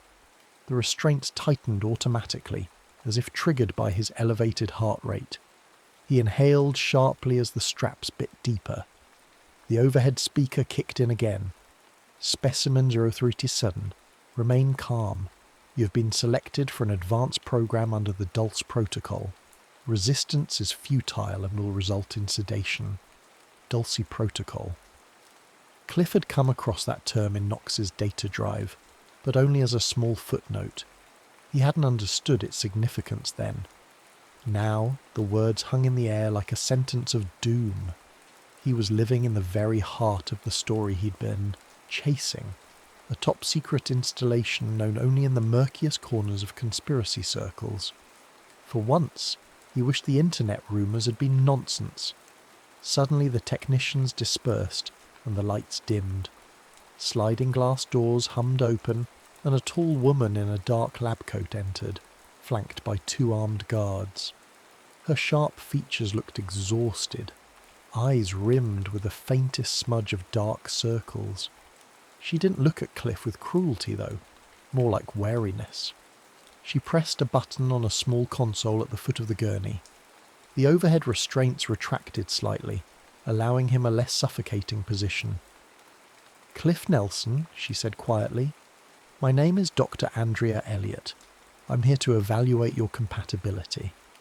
"Compatibility for what?" he rasped, though a fiery anger built in his chest. "What the hell have you people done to me?" Dr. Elliott hesitated, glancing at the 2 guards. One of them shifted uncomfortably, like he was in on a secret he didn't enjoy keeping. She exhaled.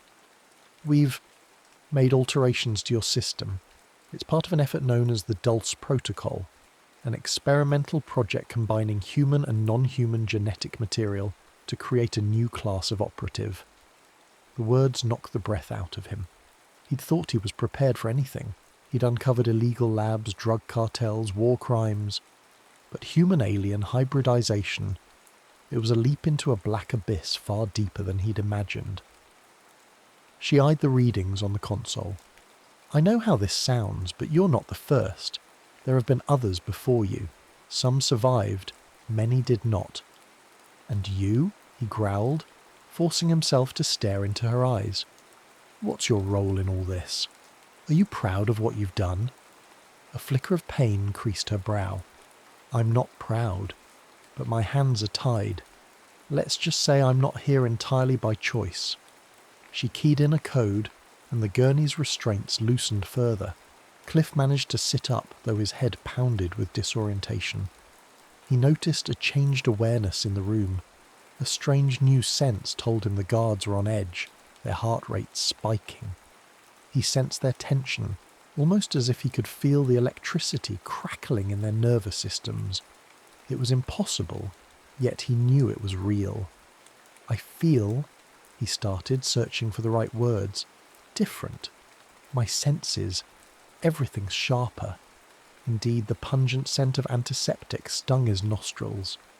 He caught the faint hum of machinery somewhere behind a reinforced wall. Even the distant footsteps in the corridor resonated like drum beats in his ears. Dr. Elliott nodded. "Part of the modification includes enhanced neural and sensory capabilities, courtesy of the grey, well, the off-world genome." She paused, lowering her voice. "It's not just about creating soldiers. They're looking for something else, an interface, a bridge between species." Before Cliff could respond, Alarms blared through the corridors, red emergency lights flashing. A second overhead voice, more official, boomed through the speakers. Containment breach on sub-level 4. Repeat containment breach. All security teams converge. One of the guards barked, "We need to secure the subject." The other guard readied a tranquilizer rifle, but Dr. Elliot raised her hand. "Not yet. I need him coherent. We'll move him to a holding cell." They unlocked the final restraints, forcing Cliff to stand. His legs wobbled, still recovering from sedation. One guard shoved a set of black scrubs into his arms. "Put these on, quickly." Cliff slipped into the scrubs, mindful of the searing stares around him.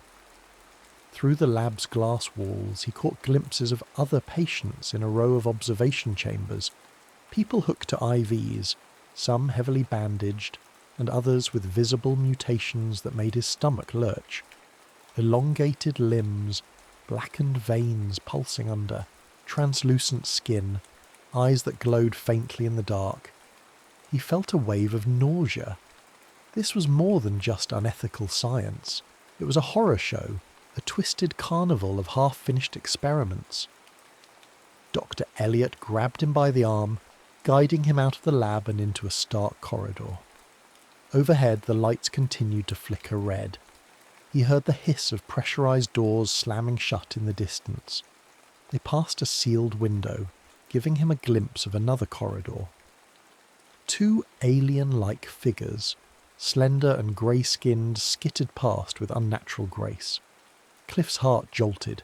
They were real, not men in suits, not an elaborate hoax. The rational part of his brain scrambled for an explanation, but the primal part just screamed, "Run!" He felt Dr. Elliot's grip tighten. "Keep your eyes forward. The Greys don't appreciate curiosity." The fact that she spoke about them with casual directness chilled him more than the presence of the creatures themselves. "What do they want from us?" Cliff whispered. She shook her head. "That's a question nobody here can fully answer. Even the generals are left in the dark. We suspect it's about trade, technology for genetic material. But it's always more complicated than that." They navigated multiple corridors that seemed designed to confuse. Cliff spotted signposts. Sub-level 7, restricted biolab. On the walls were placards listing colour-coded clearance levels. He caught a whiff of industrial-grade disinfectant, the kind used to sterilise labs after biologically hazardous incidents. Finally, they reached a smaller cell block. Dr. Elliot keyed a code into the panel, and the door slid open with a hiss. Inside was a compact chamber with a single bed, a desk, and a recessed overhead light that flickered ominously. Another occupant sat in the corner, big and muscular, head bowed. He wore tattered military fatigues. "Welcome to your new home," one guard sneered, shoving Cliff forward. "Dr. Elliot, you have 2 minutes to finalise your inspection, then we lock this down." The door sealed behind them, leaving Cliff alone with Dr. Elliot and the mysterious occupant. Slowly the man lifted his gaze. A thin scar ran from his temple to his jawline.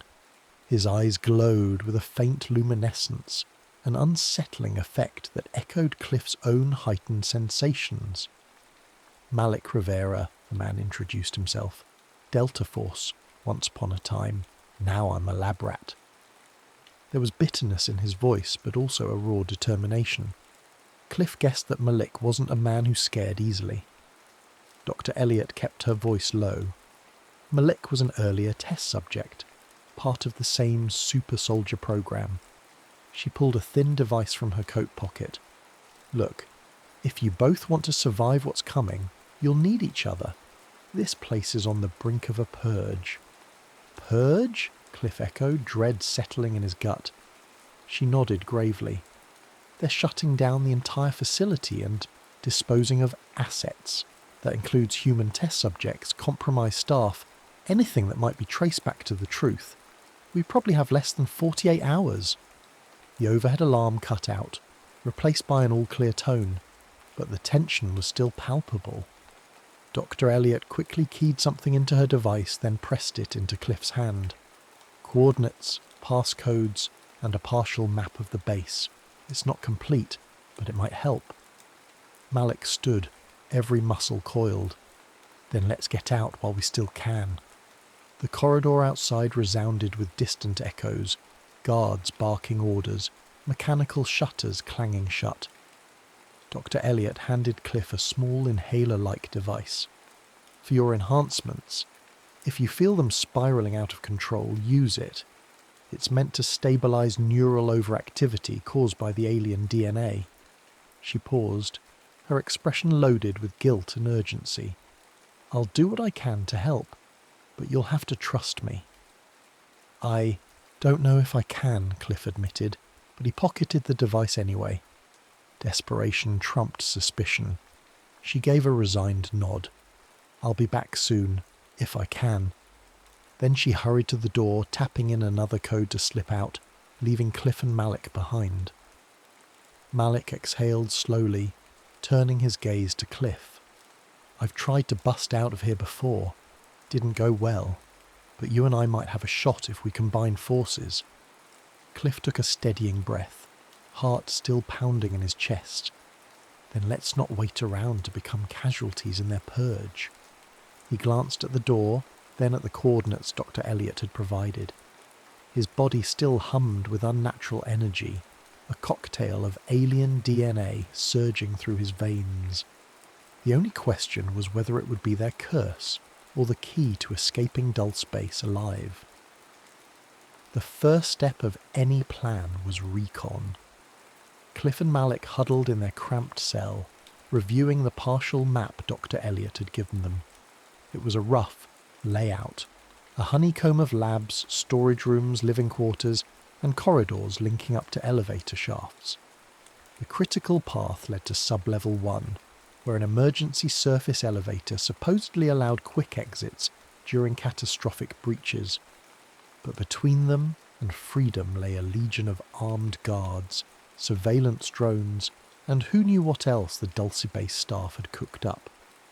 Cliff's new perceptions made the environment feel both overwhelming and strangely navigable.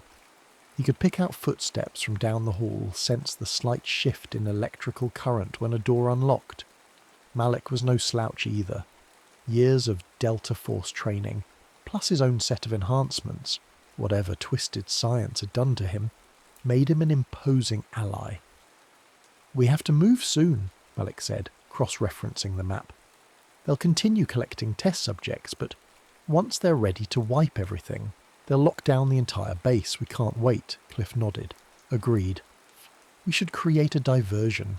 Something that draws security away while we move. A faint smirk tugged at Malik's lip. I've got an idea. We head for the armory on sub-level 6. Last time they tried to dispose of me, I learned the codes. If we can sabotage a few supply lines, blow a few key doors, that'll set off alarms in multiple sectors. Cliff exhaled, adrenaline already coursing through him. That's a plan. He tried the door's control panel, but it was locked. They'd need to time their escape for when the guards delivered the next meal or medical check. Sure enough, after about 30 minutes, a time that stretched like an eternity, the cell door slid open with a mechanical whir. A single guard entered, a tray of food in his hands, weapon slung over his shoulder. He looked bored, but only until he realized Cliff and Malik were waiting on either side of the doorway. Before the guard could shout, Malik grabbed his rifle and slammed the butt into his face, dropping him to the floor. Cliff snatched a stun baton from the guard's belt and jammed it into his ribcage, ensuring he stayed down. They yanked the guard's uniform keycard and comm device. Cautiously, they peered into the hallway, cameras perched high on the walls scanning for movement. Cliff drew on his heightened senses, feeling the faint whir as each camera rotated. Timing their steps with that rotation, they advanced swiftly until they found an access panel leading to a maintenance corridor. The inside of Dulce Base was a labyrinth of steel plating, flickering fluorescent lights, and large glass observation windows revealing labs that range from sterile to nightmarish. In one lab, they glimpsed an abomination that made Cliff's stomach churn. A half-formed humanoid slumped in a nutrient vat, twitching with spidery limbs that didn't fully connect to any normal skeleton. Instead of a face, it had fleshy lumps that seemed to shift independently. Technicians hurried around it, monitoring vital signs and ignoring the creature's silent agony. Cliff forced himself to look away, heart hammering. This was the future Dr. Knox had been warning about. "Focus," Malik whispered, noticing Cliff's distraction. "Armory's down this corridor and 2 levels up." They ducked into a nearby elevator, using the guard's stolen card to access sub-level 6. As the doors closed, Cliff's mind drifted to Dr. Elliot. Was she risking her life to help them? Or was she just playing a game? For the moment, trust was all they had. A beep signalled their arrival at sub-level 6. The door slid open, revealing a dimly lit corridor. The overhead alarms had ceased for now, replaced by the standard hum of base operations. They crept forward until they found a large steel door marked Armory, authorized personnel only. Malik punched in a code on the keypad. For a tense moment the display blinked red. Then it turned green and the door slid open. Inside, rows of rifles, handguns and advanced weaponry lined the walls, interspersed with locked cases of explosives. Cliff felt both relief and dread. They would arm themselves, but the base's security would respond in force the moment they unleashed any real damage. Malik grabbed a small duffel bag and began filling it with explosives and detonators. Cliff checked a row of sidearms, selecting a lightweight pistol that felt balanced in his hand. He also noticed a series of unusual gadgets, plasma cutters and strange tube-like devices with instructions in partial English, partial alien script. It made his skin crawl, but he grabbed one for good measure. "We set charges at junction points, ventilation shafts, power generators," Malik said, strapping an assault rifle over his shoulder. "It'll flood the base with confusion. We'll use that chaos to get to sub-level 1. They stepped out of the armory and hurried down the corridor. Cliff's mind whirred with the moral weight of what they were about to do. People, some likely coerced or unaware of the base's darkest secrets, could die in the blast. But if they didn't fight their way out, they'd be next. In a place like Dulce, the lines between innocence and complicity had been eroded to dust. At the first junction, Malik placed a small block of C4 near the main power relay. He set a remote detonator, then they moved on. Next came a side corridor leading to the ventilation substation. Each move was methodical, each step a gamble. They crept past labs where creatures shrieked behind thick glass, and offices where staff typed away, oblivious to the looming threat. Cliff's heart hammered each time they planted another explosive. Then everything went sideways. Rounding a corner, they came face to face with 3 security drones hovering in mid-air. The drones looked like floating orbs armed with scanning lenses and paralyzing tasers. They beeped in unison, focusing on the intruders. Malik fired first, unleashing a short burst from his rifle. 2 drones spiraled out of control, sparks showering the corridor, but the third shot a crackling bolt of electricity. Cliff felt a jolt of agony rip through him, forcing him to his knees. Pain flared across his nerves, short-circuiting his thoughts. But in the frenzy of adrenaline, something inside him surged, the alien enhancements. The electricity crackled, but didn't incapacitate him as it should have. His vision dimmed for a second, then sharpened to a razor's edge. He forced himself upright, raised his pistol with uncanny clarity, and fired a single shot into the drone's power module. It dropped like a stone. Panting, Cliff stared at his shaking hands. They were still intact, though his muscles twitched from the shock. Malik stared at him, a mixture of awe and concern. Man, that was some next-level resilience. I can't even explain it, Cliff muttered. Let's not rely on it more than we have to. Alarms flared. Again, red lights spinning. A voice crackled over the intercom. Unauthorized weapons fire detected in sub-level 6. Security teams converge immediately. Time to move. They dashed through corridors confronted by guards who fired on sight. Cliff's reflexes felt supercharged. Bullets seemed slower than usual, giving him precious milliseconds to dodge or find cover. Malik's strength was formidable, delivering lethal close-quarters takedowns with brutal efficiency. Together, they carved a path toward the emergency staircase. Outside a sealed bulkhead door, they planted their final block of C4. Malik checked his watch, set the timer, and gave Cliff a grim nod. All set. Let's get upstairs before we blow this joint.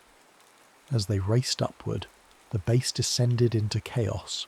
Doors slammed shut, klaxons wailed, and personnel hurried in every direction. Cliff glimpsed men in hazmat suits sprinting with canisters labelled biohazard, while scientists scrambled to secure data, drives. Over the comm channels they'd stolen, frantic voices overlapped. Containment breach in Lab 14, subject is loose. We're losing power in the main corridor, backup generators failing. Exactly the diversion they needed.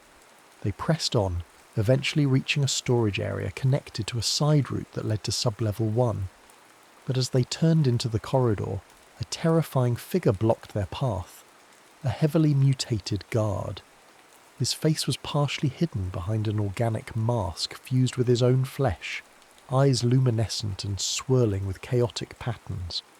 He let out an otherworldly roar, brandishing a twisted arm that ended in bone-like blades. Malik fired a burst at the creature. The bullets impacted, but it only staggered back, shrieking in a mixture of rage and pain. Cliff aimed the weird, tube-like alien device he'd grabbed from the armory, pressing the single button it offered.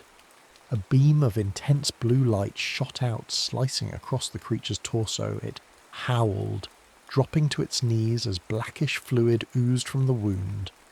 They sidestepped the thrashing thing, each step a reminder they were far from safe. Just before they crossed into sub-level 1, the floor vibrated as Malik pressed the detonator. A thunderous series of explosions rippled through the base. Lights flickered, sections of the corridor collapsed, and the overhead speaker crackled before dying out. For a brief moment, everything was chaos incarnate. In that chaos lay their hope of freedom. They found a hatch leading to a service tunnel. Malik pried it open, and they crawled through the tight space, hearts pounding, each of them aware that Dulce Base wouldn't give up its secrets, or its captives, easily. The service tunnel opened into a dimly lit maintenance shaft, the air thick with dust and the stench of burning wires. Cliff's heart hammered in his chest.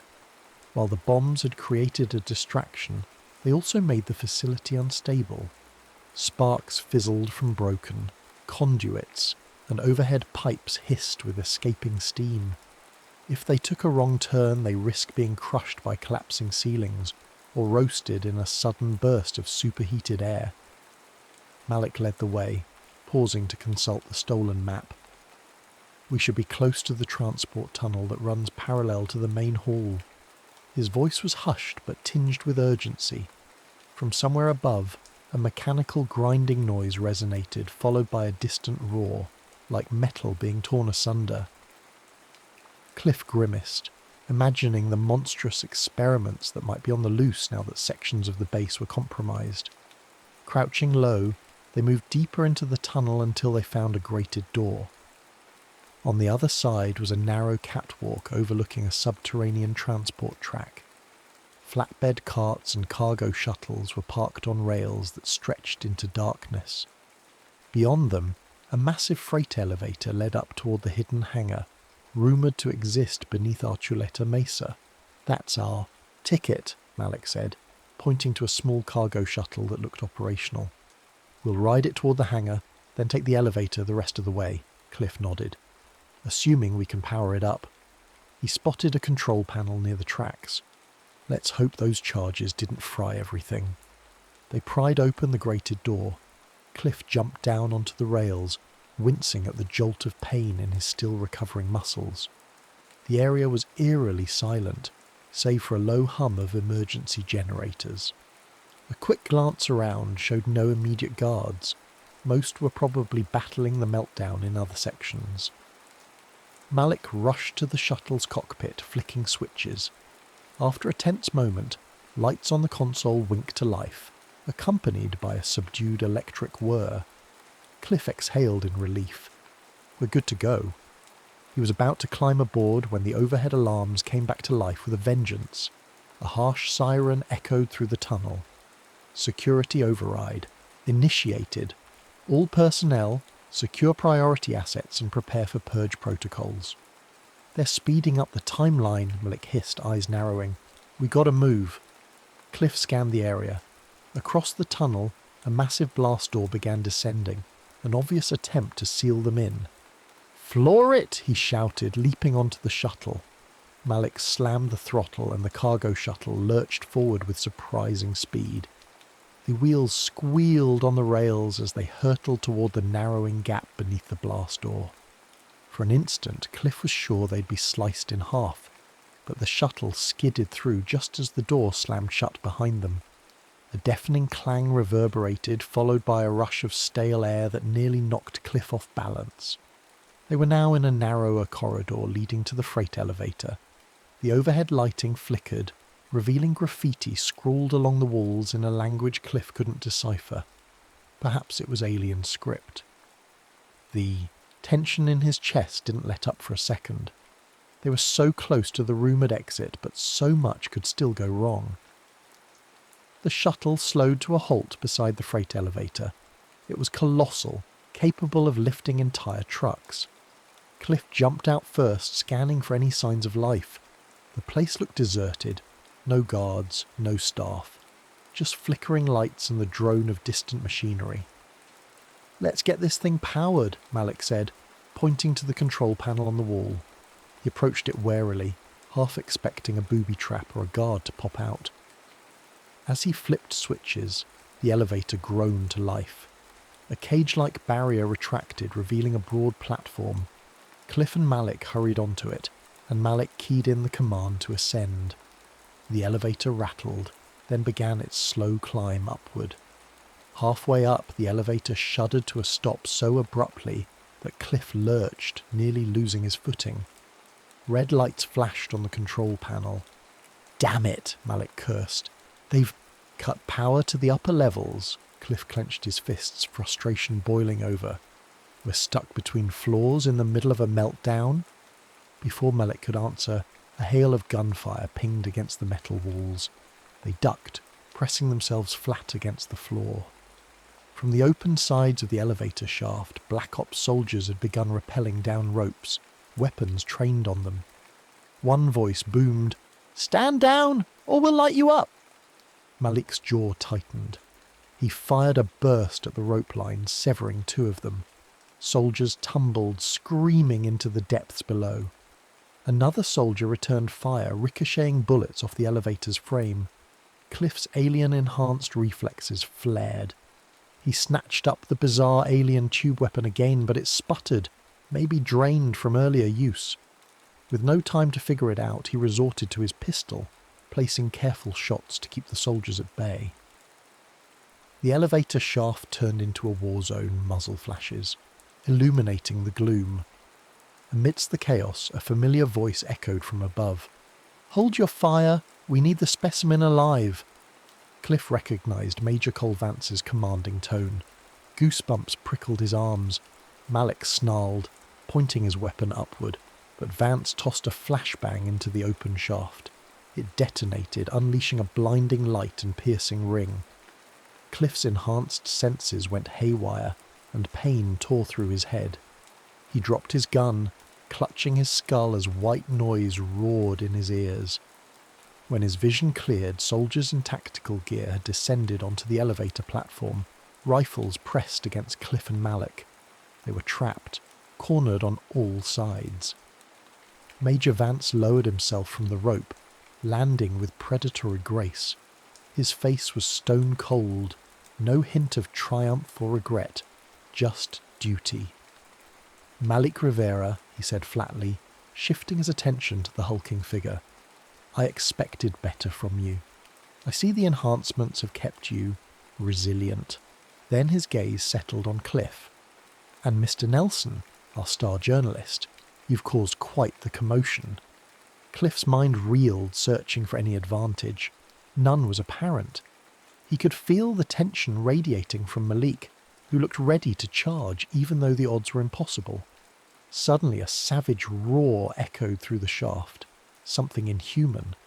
The next moment one of the half-mutated test subjects came crashing down from above, landing on a group of soldiers. Gunfire erupted. Screams tore through the air.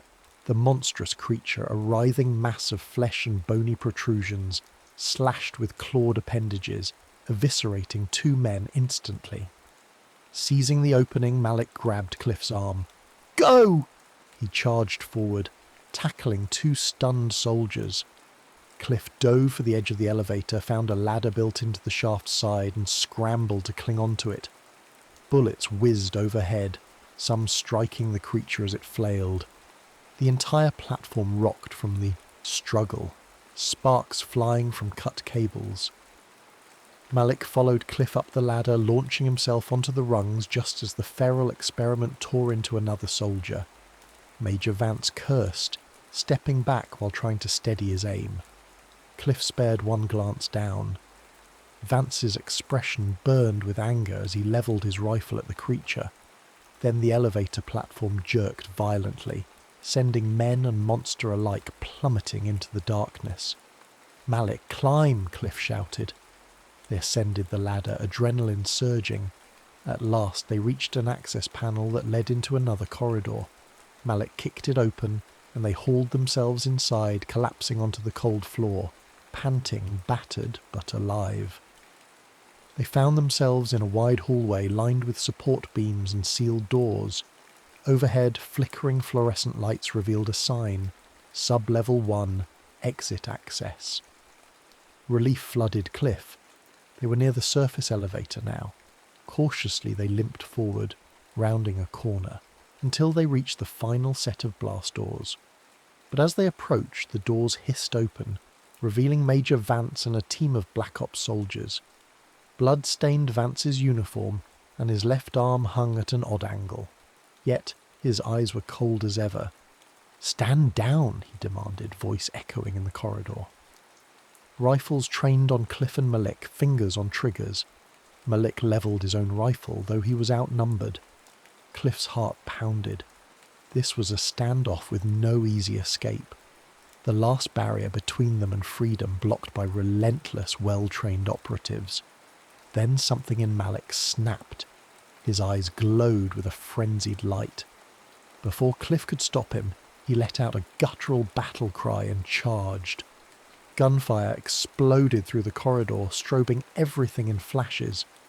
Malik took multiple hits but kept going, fueled by the same alien enhancements that had saved Cliff earlier. He crashed into the line of soldiers, scattering them like bowling pins. Cliff seized the moment, spotting a control console on the wall. He sprinted for it under a hail of bullets. Pain scorched his shoulder as a round grazed him, but he managed to slam his hand onto the emergency override. The final blast doors behind Vance began to open, revealing the long-sought elevator to the surface. Malik, bullet-ridden and gasping, turned to Cliff with a savage grin. "Go! Get out of here!" he roared, bashing another guard aside. With his last ounce of strength, he roared like a berserker, grappling multiple enemies at once, giving Cliff the only chance they had. Cliff felt anguish at leaving him behind, but Malik's sacrifice was unmistakable. With tears stinging his eyes, Cliff lunged through the opening blast doors. He slammed the control panel on the opposite side, shutting them behind him, sealing off the corridor. Outside, the sounds of fierce combat continued, gunfire, shouts, and Malik's defiant roar. Cliff turned to face the elevator. It stood ready, the indicator lights reading surface. He stumbled inside, blood trickling down his arm. Another control panel, more buttons. With trembling fingers, he activated the lift. The doors slid shut and the car began its ascent, leaving the horrors of the subterranean labyrinth behind. The elevator ride was agonizingly slow. Cliff's wounded shoulder throbbed, and flashes of memory darted through his mind. Dr. Knox's cryptic warnings, the ghastly experiments, Malik's sacrifice. He clutched the data drive Dr. Knox had sent him, an item he'd stashed in a hidden pocket when everything went downhill. If he made it out, this was proof. No one could sweep this under the rug if he showed it to the world. At last, the elevator ground to a stop. The doors opened to a cavernous hangar, dimly lit by overhead floodlights. A bitter desert breeze wafted in from an open ramp, along with a sliver of night sky glinting with stars. Cliff nearly wept at the sight. He was so close to freedom, but the hangar wasn't empty. Rows of sleek, futuristic aircraft lined the space, some human-made, others bearing the eerie curves and glowing panels that whispered of alien tech. Guards patrolled the perimeter. A single door on the far side read "Exit," presumably leading to the desert outside. If not for the bullet wound and the exhaustion gripping every muscle, Cliff might have tried to slip past them unnoticed. But Major Vance's men would be on his heels soon. Stealth was no longer an option. He scanned the lineup of vehicles until he spotted something he recognized. A US military VTOL parked near fueling stations. A sign identified it as V-292 Harrier X, an advanced vertical takeoff craft. Cliff's adrenaline surged. If he could get that airborne, he could outrun any foot soldiers, and with his newly heightened reflexes, maybe, just maybe, he could pilot the damn thing. Ducking behind crates, he made his way toward the VTOL. The guards were at the opposite end of the hangar, apparently more focused on the meltdown happening below. He clambered into the cockpit, searching for the ignition or startup sequence. His trembling fingers found a biometric scanner, which beeped red, denying him access. "Great," he muttered. "Of course." He fished through the cockpit compartments, hoping for a key override or code. Time was running out. Then he remembered Dr. Elliott's data device. Could it do more than just store coordinates? He plugged it into the craft's console. The screen flashed, displaying lines of code. After a tense few seconds, it beeped again, this time turning green. Access granted. The computerized voice resonated in the cockpit. The craft whirred to life, panels lighting up. Cliff exhaled relief so palpable it nearly buckled him. Outside, alarm klaxons abruptly grew louder, echoing from an open shaft at the hangar's far end. Soldiers spilled in, guns drawn. They spotted the running VTOL and converged. Cliff's hands flew across the controls, guided partly by training he'd picked up as an embedded journalist with military units, and partly by the surge of alien-coded knowledge pulsing in his brain. He realized with eerie clarity he understood this machine better than he should, as if the alien DNA was translating the technology for him on the fly. The VTOL's engines rumbled, thrusters angled downward. Bullets pinged off the armoured hull. Cliff's senses hyper-focused. He read the lines of trajectory in the soldier's aim, weaving in his seat as if physically dodging bullets.